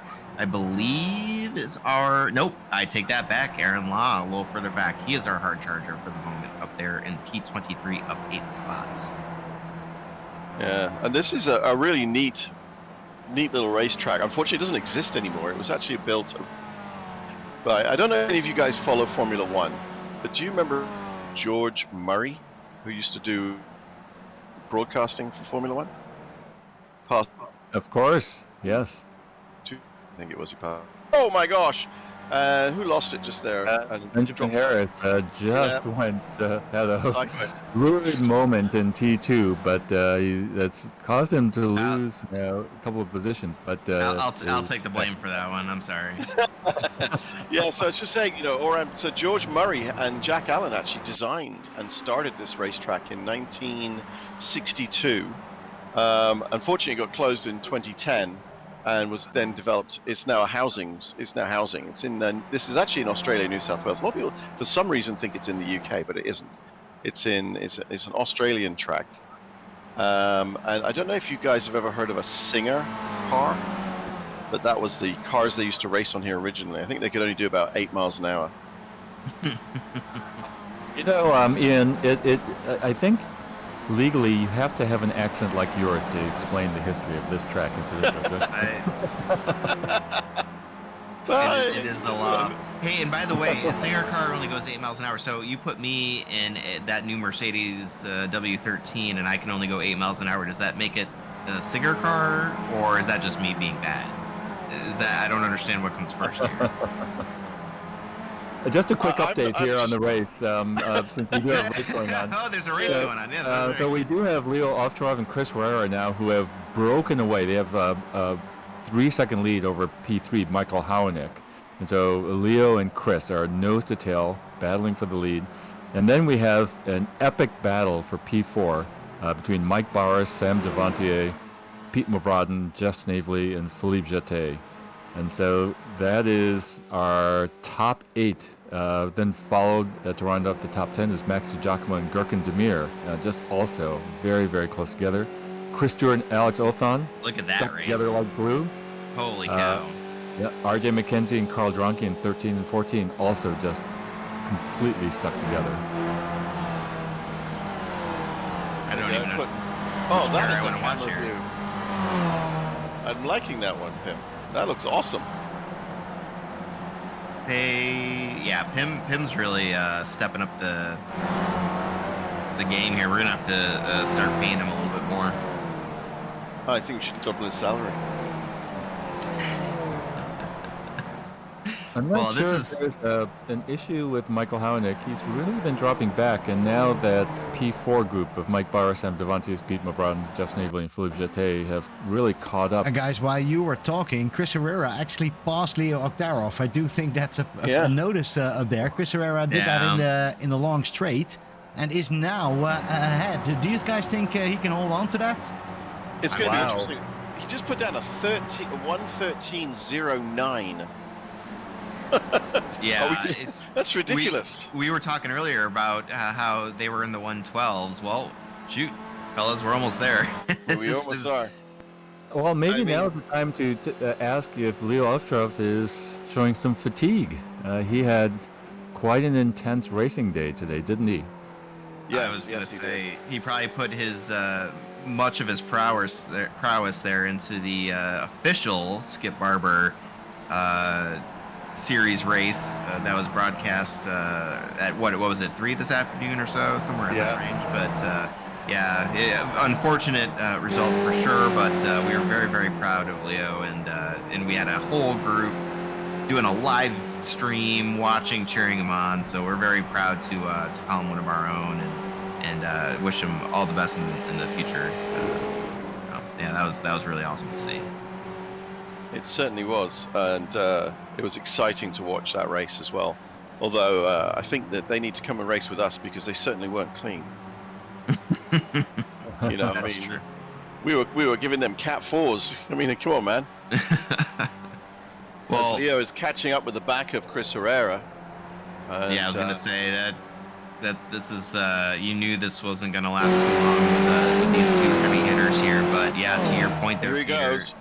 Here he goes. They're going to go too wide into the corner. I think Chris is just easing back a little bit. Let Leo take that position rather than fight it, climb in behind him and get sucked along, save some gas.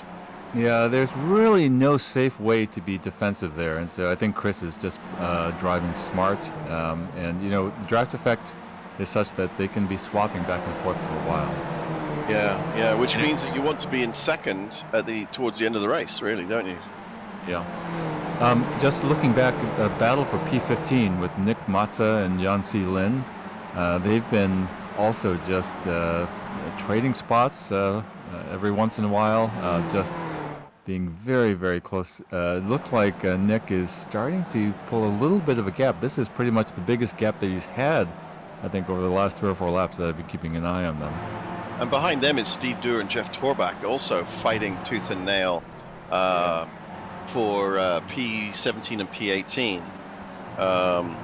Jeff Torback very close to the back of Steve Dewar, but running a lovely race, both of them. Meanwhile, you know, that battle for now P3, you know, Mike Bowers has overtaken Mike Howanick. Mike Howanick is now just absolutely in this pack with also including Sam Devontae, Pete McBride, Jeff Snavely, Philippe Jeté, Max DeGiacomo, and Gurkan Demir. Oh, and it does look like we have Scott Bell has wrecked and is in the midst of a tow. Oh no. Looked like he lost it in the S's out of turn 8. I'm not sure exactly what happened there. While we check that out, I just want to bring up the fact that Leo had passed Chris for the lead momentarily. Chris was able to gain it back down into turn 1. It does look, though, like Scott Bell's going to disconnect.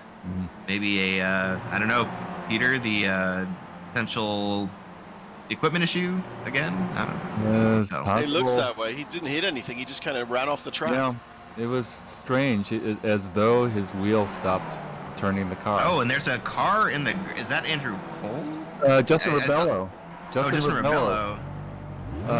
And he's now in the midst of a tow. I don't know if Andrew Cole was also involved there. It looks like Andrew might have been. No, he wasn't. He wasn't. That was an earlier incident. Interesting. Yeah, there's a car just chilling in the infield there. I couldn't tell. I didn't see anything. I do like the Yokohama Bridge, by the way. It gives it very much like a Hot Wheels feel when you see cars going underneath and over top, all in the same camera shot. Just gotta say. That's pretty cool. It is pretty cool. So we do have some incredibly exciting racing going on here. We have, of course, Leo Altrov and Chris Herrera swapping the lead every once in a while. But then this train of cars battling for P3, currently being held by Mike Bowers, but going all the way back to P10 with Gurkan Demir. And then a little further back, Carl Dronke, Chris Stewart, and RJ McKenzie are squabbling over P11. And I do believe we have a special guest, league newcomer, Joshua Dancy's in the booth with us. You just had to say my name, Peter, didn't you? I think that's Chris's department. Yeah, that's fair. I was just watching the racing. I was like, I'm gonna go back in the broadcast and see if they saw what happened. And right after you say my name, it's like. Well, we got a new leader here while we talk. It looks like Leo's gonna make the move on Chris. So this is gonna be just back and forth, and I do wonder if their pit strategies are gonna differ at all. I will say, boy, it seems like you'd want to cooperate maybe just a little bit. They do have 4.7 seconds back to that Mike Bowers group there. Just start walking away if you can, but I don't know. You guys are the drivers. You tell me what's going through your head there. It would be great to hear from Josh, but I think the way that these guys drive, there's really no way to defend, that past through the T1 sweeper, and so you're best just to optimize your line and exit of T2, which causes these guys to swap every other lap. I don't know, Josh, how do you see it? Well, to go back to Chris's point, what I would say is probably what Chris and Leo are doing is trying to get points for wet laps, right? Because you get I think every 5 laps, 6 laps here today, you're going to get a point, right? So I could see they're just going for each trying to switch back and forth for that lap point, right? I mean, last season, Leo racked up like 35 points just from leading laps all season. So that could be a good strategy for Herrera if he wants to try to fight for the championship this season. Yeah. Well, and they've just swapped again, and they're being very cooperative with each other in all these passes. Yeah.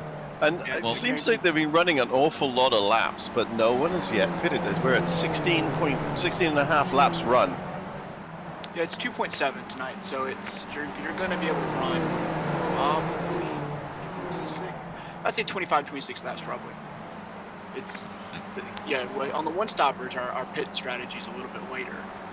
It's going to be before the 30-minute mark, obviously, but not far before it. Real quick update here based on the comments on YouTube and Twitch. It does look like both Scott Bell and Justin Rebello had equipment issues, had to reset. So I will not make another Red Bull joke, Pim, but or Andian. But there you go.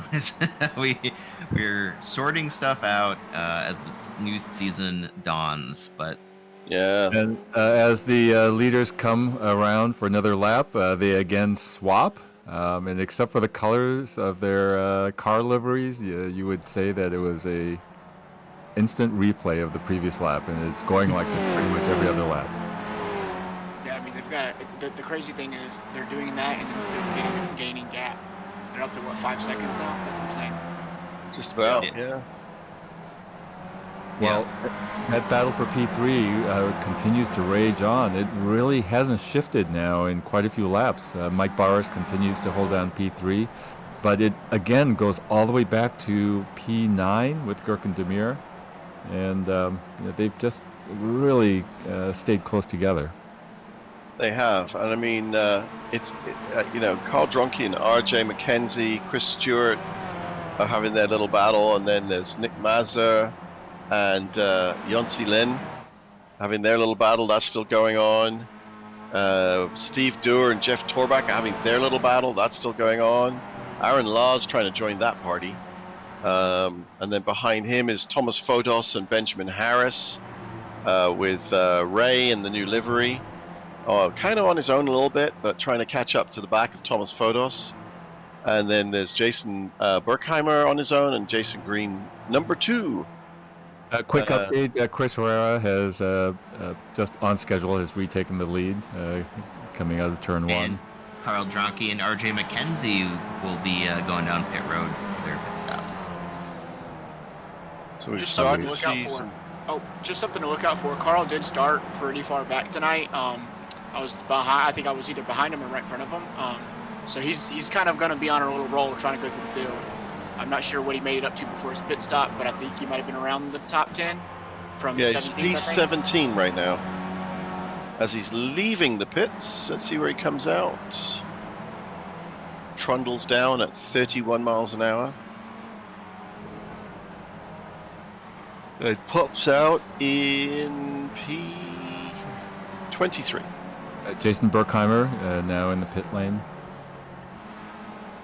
And Leo Ovtcharov dives into the pit lane. And so he's broken away from that battle with Chris Herrera.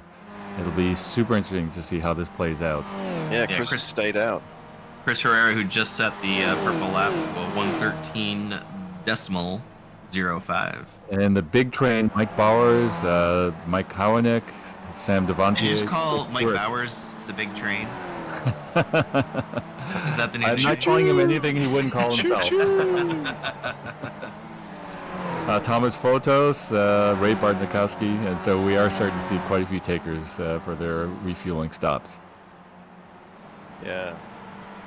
Well, this is a one stopper this time, right? Guys, did you notice that Nick Matza is currently on the 6th position? Yes. Nick Mazza in 6th position. Yeah. Love it. Newcomer Jason Green, we haven't said his name yet, but he's been running a good P18, and he's now in the pits for his first stop. And Aaron Law is currently up 21 spaces. Now that'll change, of course, as people cycle through their pit stops, but still. Nick Mazza with the bent wing there. Hopefully he fixes that when he goes in the pits. Thomas Photos in for his pit. The big question is, what is Chris Herrera's pit strategy as he bypasses the pit lane on this lap, and he's starting to now encounter quite a bit of traffic. He's got Ray Bartnikowski, Thomas Photos, Michael McLeod in front of him. Yeah, this sort of track, that's something you got to really focus on. Because if those guys in the back of the field pit early, you might be running into them right there. Yeah. He did manage to get past Ray Bartnikowski, but he's got a little bit of work to get ahead of Thomas Photos, Michael McLeod, and Andrew Cole a little further up. My track map right now just looks like a beehive or an ant farm, or I don't know what you want to call it. Dirk and Demir and Pete Mobrodin have finished their refueling stops. Nick Matza has finished. Steve Dewar and Mike Bowers are now in the pit lane. Well, that's going to leave the top 7 as the last of the non-pit stoppers. So keep your eye on that. That's obviously going to leave Leo Ovcharov. Just sorry to interrupt, Chris, but Chris Herrera has now gone into the pit. There you go. Along with Jeff Snavely and Philippe Jeté. There you go.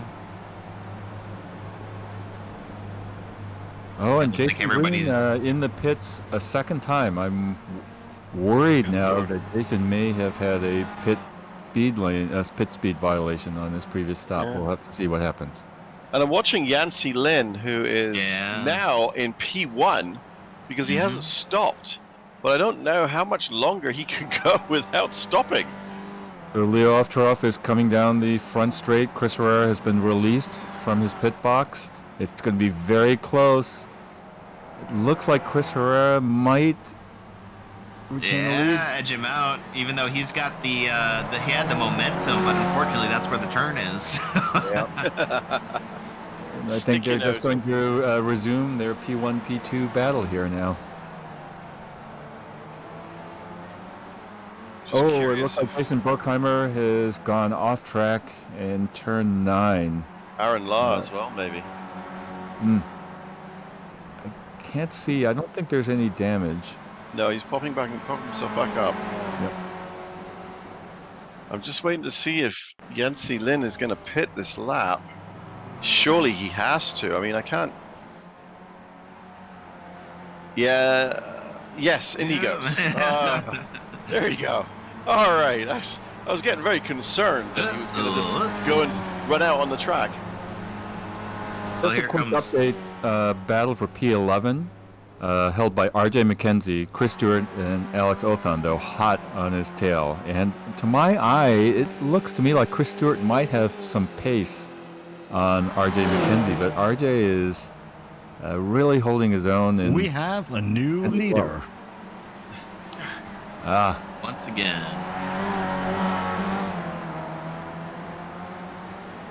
Well, I think we're going to see more of this. We probably have what? Somebody went around. Oh my gosh. Pete Mobrodin. Pete Mobrodin, Yeah, down there in P7, he's going to lose a couple positions. Looks like he had to check up, and that locked just got the car loose. He was able to save it, obviously, but in turn 2 there, going to hook up to the back of Jeff Snavely now and try to work his way back up to where he was. So now, just given the way that the two leaders are going, I'm starting to wonder, like, odd laps or even laps remaining? Which one will I choose? Well, here they come, around the final turn. See if keep the rhythm going here. Chris decides to... See, so 11 minutes left. That probably means about 9 laps remaining. And Chris looked to me now like he intentionally did not pass this time around. Could be fuel saving, maybe. Yeah, possibly. But look at this, P10, RJ McKenzie, Chris Stewart. Oh, I thought Chris was going to try to make a move right there, but that's ultimately going to bring Alex Othon into the picture right there on the gearbox. These three under a, not a blanket, I'd call it like a handkerchief. Yeah. This Well, is, it's a good call, Chris, because I think Chris is starting to get a little antsy, looking to find some way around RJ McKenzie. But RJ's defending really well. He is, but he did have a little slide there in the corner. I saw some tire smoke coming off of him, so he's obviously being pushed hard. So Josh, I wanted to get your opinion on this. I know we didn't get to see you race much tonight, unfortunately, but passing somewhere other than turn 1 and 2. Chris Herrera goes in again. Yeah, I'm What not sure he happens? could. Oh, what is going on there? That may be why he didn't pass. Oh. Is there a, was he also guilty of a pit speed violation? You know, in practice sessions, I was getting black flagged 30% of the time, trying to optimize my entry into this short pit lane. I found it extremely difficult. But if you got black flagged, he wouldn't need to pull into the pit box. It's just a trundle through, isn't it? No, you're held. You're held for, You're held. yeah. As he drops Was it- way it's a down. hold? Oh, no, but he's out. He's out. Yeah, so, he's gone. It's Something must have happened. Hmm. Which puts Wow. Michael Howanick into second place. Although he's a good, gosh, what? He's 6.5 seconds and he's 7 seconds back from Leo. Well, we'll So- want to have Chris in the broadcast booth for an interview afterwards to ask what that was about. But Yeah, I assume it was a speeding because he stopped for roughly 20 seconds. I see. Yeah. But now the Howanick, Devantier, Philip Jete, and nearly Jeff Snavely, he's not quite with them, but it's now a big fight because that's P2 and P3 that they're actually fighting for. And we've got, wow, they're close together. Sam is all over the back of Michael Howanick. Well, and just a little further back there, Pim, Chris Stewart was able to make his way past, but look at this for P10, RJ McKenzie, Carl Dronke, and Alex Othon now become the battle as Chris starts to walk away from the group. And that's going to bring Nick Mazza and Watsi Lin here right back into the picture. So this 3-car battle has now become a 5-car battle as Chris tries to remove himself from the fray. Right, and so we are seeing that Chris, in fact, did have pace, just as it appeared to us, but it sure took quite a few laps for him to find a way around. Yeah. You know, I'm looking also just at this battle for P16. Steve Dewar holding that position right now, but Benjamin Harris and Michael McLeod, they've been locked together, and you know, I know he's my Pro-Am teammate, but again, to my eye, Benjamin Harris is looking a little bit faster than Steve Dewar, but again, struggling to find a way past. Yeah, there's not a lot of passing on this track. You have to really pick your point. And that's the person in front of you who does something, gets himself a little tiny bit off track. Because so much of this running, you're only a hump away from the grass. And you get a wheel in the grass at the wrong point in time, and man, your car just rotates out from underneath you. Well, and you know, Steve Dewar, long time OG vet of this now 10 seasons in Sunday Night Skippy race, counting on him to make a mistake. I'll tell you what, best of luck. But all 3 of these drivers really having a great evening. It looks like Benjamin Harris is going to try to Taking go the inside. But is he going to get the kick out of the corner? I don't think he is. And No, I Steve think Dewar it's keeps the very inside hard going there. into turn 3. That seems to be a really good defensive positioning there. File that one in the bank for later. But looks like oh no, he's gonna pull back in line behind Steve there. Looks like I thought maybe he was gonna try the inside there. Not gonna happen as they go up over the Yokohama Bridge. Steve Dewar up 5 spots. Benjamin Harris up 9. Michael McLeod just behind them.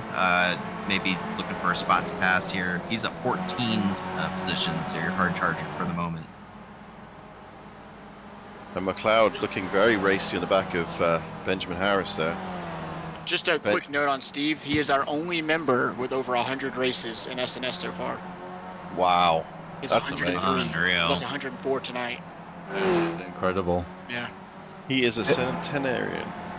Getting back up to the front, Michael Howanick is now being seriously hassled by Sam Devontier for that P2 position. And it looks like Philippe Jeté is just lurking behind, waiting for something bad to happen to the two drivers in front of him. And, it's, this is rounding out the podium. That's the two of these three right now are in podium positions.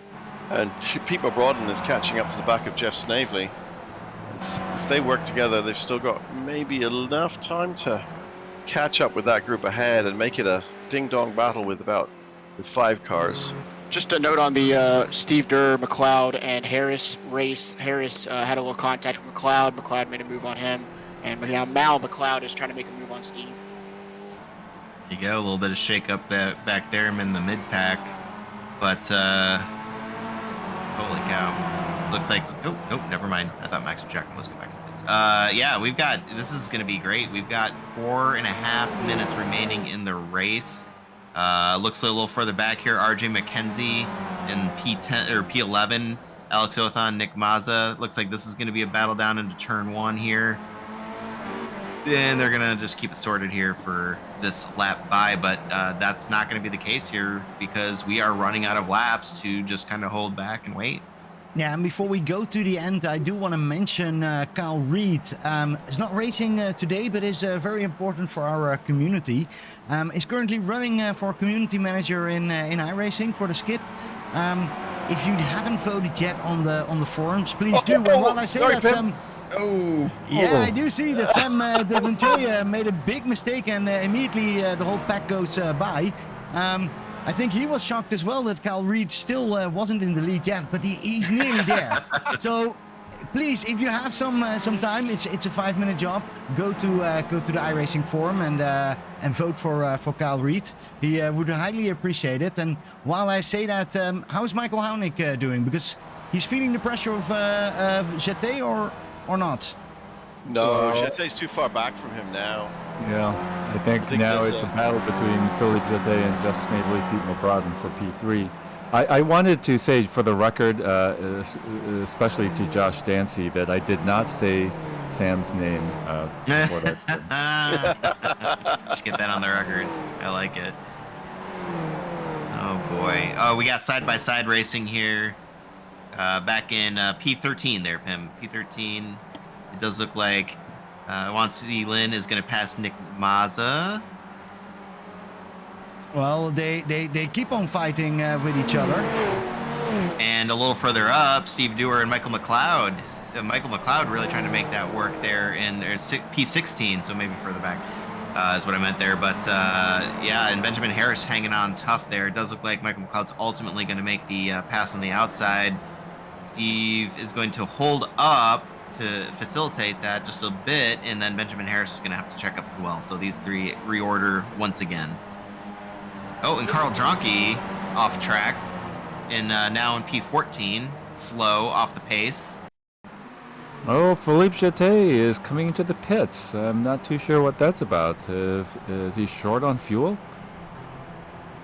Wait, there's just a lot of close racing that's getting split up by some really random things. Let's see, there's 2 minutes left, so probably 2 laps to go. Philippe, it looked like Philippe just topped up with a little splash of fuel and is back out on track now. Oh, that must have hurt. That must have really hurt. So now we've got Leo in first, Michael Howanick second, Jeff Snavely third, Pete Mulbrodden's now in fourth.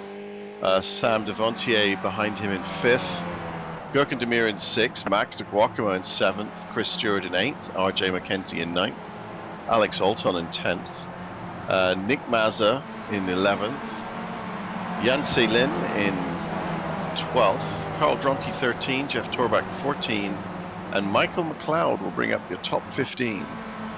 Oh, and Michael Howanick is also now coming into the pit. Holy cow. And so Oh my gosh. Snavely and Pete Mulbrodden have inherited positions 2 and 3.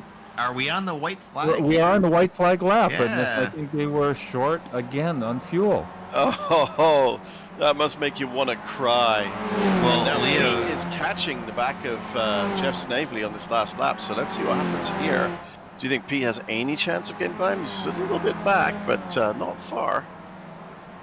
And Michael Howanick is in the pits for a long time. He's now been released from his pit box.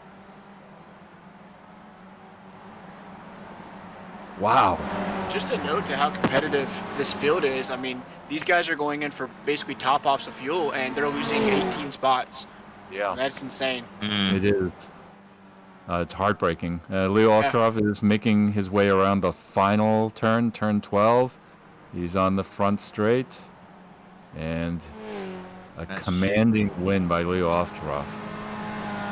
And I don't think Pete is going to be close enough to Jeff to take him over here as Jeff Snavely crosses the line, followed by Pete Mabrodin, third place. And Sam Devantier in fourth. A great finish for Gurkan Demir and P5.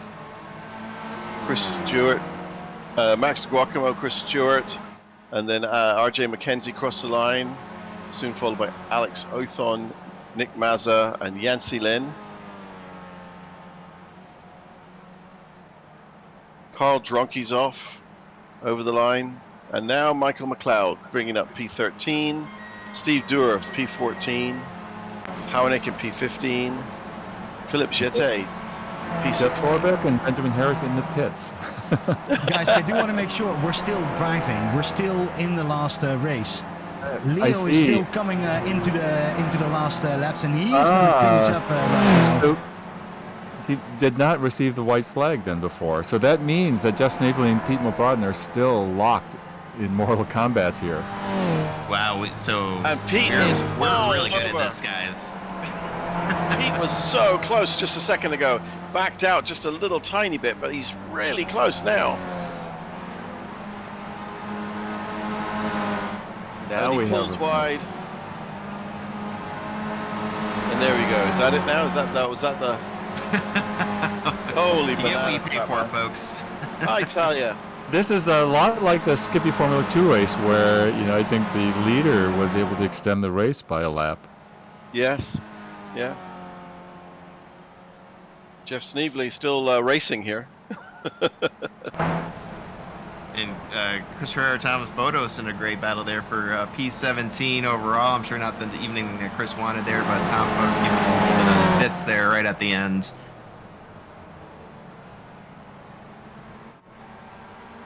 Well, that was a good race. That was a great race.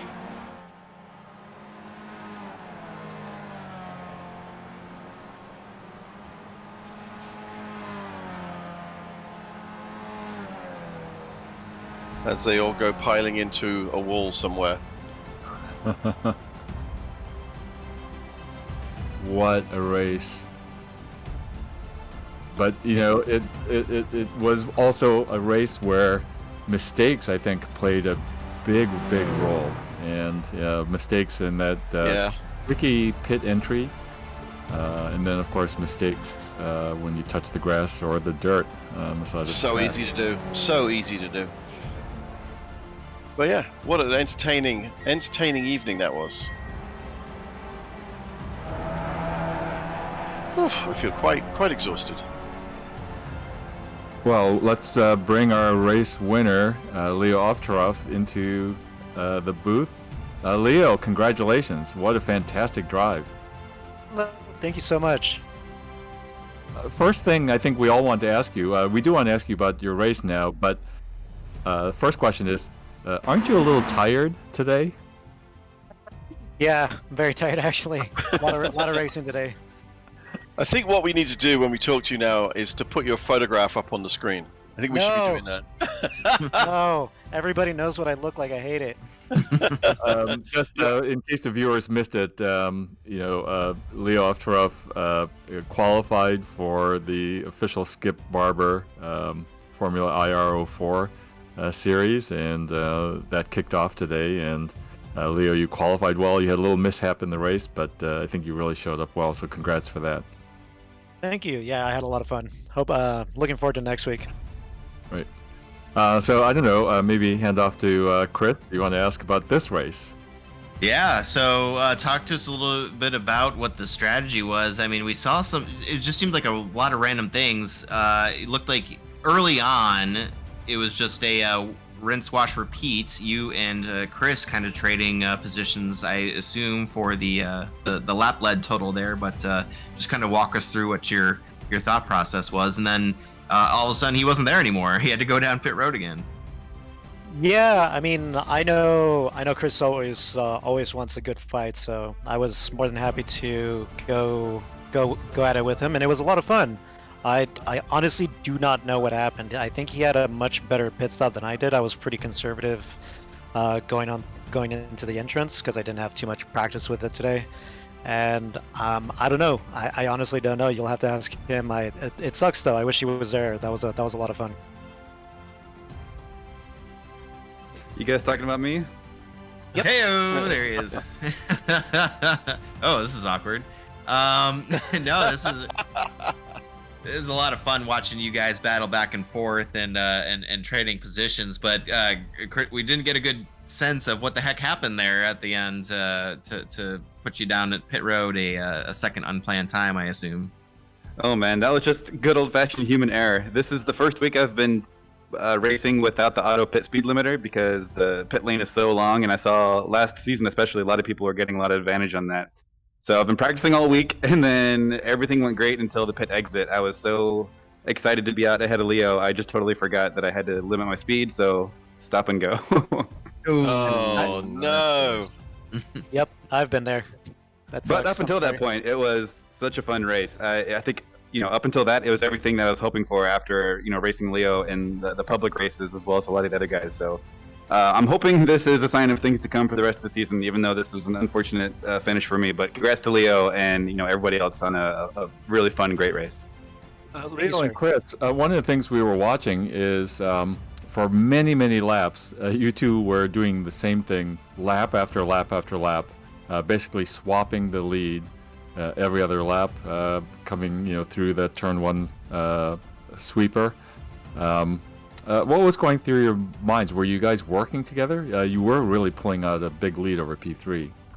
At the beginning, at least, I was definitely being more cautious, and because I saw that we were steadily pulling a gap from P3, who I feel bad. I don't quite remember who the name was, just because I was focused so much on Leo ahead of me, but. We were pulling up ahead, so I wasn't battling. And then once we had a bit of a gap, I don't know. I just didn't feel super confident with the tires just yet. Plus, I'm trying to be a little bit, or I'm being a little bit more cautious in general these days, just because I have so few safety points. And plus, I just want to be a safer driver. So I wasn't challenging too much until the end, and I should probably know the rules because I think it changed in terms of the laps led. But I was going for that. I don't think it's number. I don't know what it is, but I should have figured that out. But towards the end, I was getting a little bit more racy. Well, yeah. This is going to be an exciting battle to watch you guys, and also talk to us a little bit about your pro-ams there. You've got Chris here with Michael Reback there with the Skippy Dogs, and Leo, your DJ Brooks for Leo Brooks Racing. So obviously Leo coming out the top dog on this particular track, but it's a long season here. Are you guys excited for that pro-am aspect? Yeah, I think it'll be exciting, something new. Yeah, absolutely, same thing. Sometimes anything new is good, but not that these are bad here, but it's an exciting new thing. So I'm looking forward to seeing how Michael raced today. I didn't get a chance to take a look, so I'm looking forward to that. Skippy Dogs, let's go.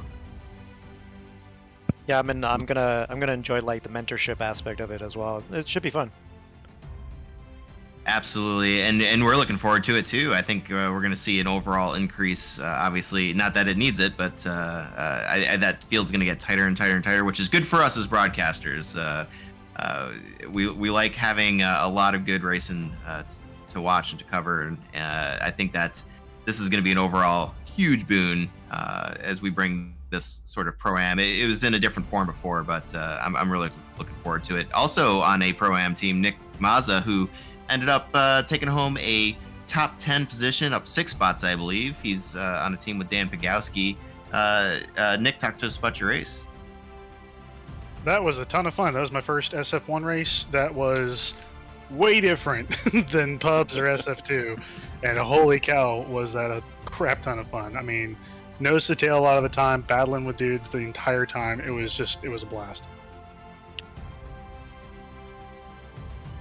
Well, yeah. So up 6 spots. It seemed like there was some pit issues. Obviously, some folks just, whether it was equipment issues or just getting a tire in the grass and spinning out. It seemed like consistency was kind of the key today. But based on your opinion, if you had to give your thoughts to Dan Pegowski, not that we want to get too deep into the secrets that you're going to tell him, but in the future, next time we come to Olden Park, what would you tell him that the keys to the race are going to be? I think you hit the nail on the head. It's just hitting those laps consistently. There's a lot of places you can push and take some risks, turn 1 and 2 especially. But I think overall consistency is really going to be the key there. Yeah, seemed like a very tough track. I think you all did obviously a fantastic job for such a short, I guess what we would call a technical track. And somebody else who had a great evening, Sam Duatier, is joining us in the booth as well, ending up with a top 4 at the end of the night, and really putting on a heck of a show. Sam, talk to us about your evening. Could have been a podium, but had that late spin, so probably didn't help. But a top 4, top 5, I'll take it. Good way to start the season, and I'll probably take them to full time this season. So I'm happy with that. Oh yeah. Just a bit disappointed because it's just hard around here. It's just the focus around this track. It doesn't exist anymore in real world. If you don't know, this track does not exist. It's a house estate now. Boo. Yeah, what a shame. Wonder if you could go racing around the roads in the housing estate. I mean, I'm sure the police would have a little thing to say about it, but it'd be a bit of a laugh. Well, Sam, probably a fine. A fine. A fine. I don't know. We could get together. We'll say we'll pay it for you. Only if you film it. Well, Sam, I don't know if this will make you feel better, but you were right on the broadcast camera when you had your little mishap coming out of turn 12 there. But up until then, you were in a locked, tight battle with several other cars. What was that like? It seemed to go for the entire race. Well, I was good on fuel, but I wanted to save a tad bit extra because I saw obviously a few people pit at the end. They had to splash and dash because if I didn't have that spin, I probably would have been second, well, third, regardless. But it's just tight racing around this track. It's turn 1 and 2 is so sketchy because it's not flat out. It's not flat out obviously, but the rear steps set so easily here. It's pretty ridiculous all week. So yeah, and we go from here to the Barber Motorsports Park, full course. That's another interesting track to race. Me and Barber we're not friends with Barber. Me and Barber, we're not friends. I think there's a lot of people that will say that. Yeah, it's not my favorite track, sadly. Yeah, well, we'll see how it goes next week. But good race, mate. Good race. Thanks. Oi, guys. That's been a long day, I tell you. With the F1 and then the IndyCar and then Leo's race and then this. It's a good day to be a race fan for sure, and this oh was my a gosh. great, at least for us in my time zone, this is a great little nightcap. 100%. I think all these drivers, both Formula 2 and Formula 1, put on a heck of a show for us today at what is, I think, obviously everybody's got their own opinion, but I think widely regarded as one of the top skipping tracks. Well, Chris, we can agree or disagree on how fun this day was. Red Bull race fans and Leo would think differently, but Leo, this was a great, at least a great win. I do think Decker is coming back, so it's going to be tough for you. How are you going to manage to actually do 2 leagues in 1 week? I don't know. I'm trying. It's the good thing is it's only 6 weeks, so after 6 weeks, it's full skippy for me. All right. Well, it was great to see. I have to say, I was at in the store when I heard that your race was starting. So I had to stop everything and run home. And it was too bad, but I'm really looking forward. These Sundays is going to be awesome with so much racing going on. We wish you all the best over there. Any shout outs from your perspective? Yeah, of course. Everybody here in the broadcast booth for holding it down and doing such an awesome job. All the guys in Shake and Bake, and of course, to Jeffrey. I miss you, bro. Wish you were here. Oh. Well, and of course Lando, because we're not going to get an update about Lando, the dog from Decker. So I'm curious about when he's coming back. Maybe we can ask him to join the booth at least. Chris, can you put out your CEO skills? I will do what I can. Yeah, we will get him in here for sure, and maybe we could get a guest appearance by Lando. All right. Well, then we still have Nick Matza in the booth. Nick, any shout-outs from your view? Hey, shout out to Dan for P8 in SF2. That's an awesome result. Thanks to you guys as well for doing the broadcast. I'll always love watching it.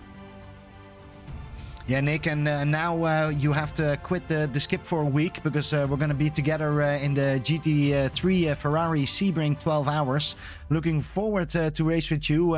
We have been chosen because you had such a good livery, but because you're so fast, and it's great to see you from Formula 2 going here into Formula 1 and immediately having such a great top 10.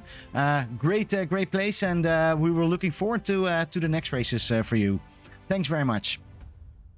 I'm excited as well. Thanks, man. All right. Well, great work. So yeah, this is basically our whole broadcast, Chris, Peter, and Ian. It's great to have us back again. Yeah, I missed you guys. This has been fun. It's been a hell of a fun. Yeah, and Ian, great to see you back. Sometimes we see you on the track, but I have to say I love it when you're here in the booth and give us the insights from tracks. Does anybody know where we're going next week? Skip Barber Motorsport Park is our next track. Lots of off-camber, can't see the corner, nightmare-y kind of corners. Yeah. Yay. Oh, fun. Yay. Fun. and Leo, what is Formula F4 going to do? Virginia VIR. Oh. Great track. I must admit, I do like that track. I do like Yeah, that track. it's got a great flow. I did some laps earlier. I'm actually pretty excited for that one. Is it going to be the full track? Yeah, the full layout. Oh, nice. That's such a lovely layout. There's one race on my agenda here at the Skippy season. It's going to be Zandvoort. I'm going to call out all the names in Dutch, and it's going to be the same party you see at Formula 1 will be represented here at Zandvoort, the Skippy League. For now, I want to wish everybody actually a really great weekend, or great week. We're going to go in tomorrow. We have the ATC League. Chris, are you going to be available for that event? I absolutely am. I'm very sorry I missed that first race, but I cannot wait to get back to see some ATC racing action as well as getting back to BRL next Sunday morning. Yeah, and to come tomorrow because there is a whole BRL team in this ATC league. Mm-hmm. So I also know a skip team, Aaron Laas in there. I think Matt Zepka, Ray Bartnikowski. And I'm forgetting one name in there, but they're going to be great in that as well. So I want to thank everybody for watching. Have a great week, and we will see each other at our next Cavalcade Racing Network.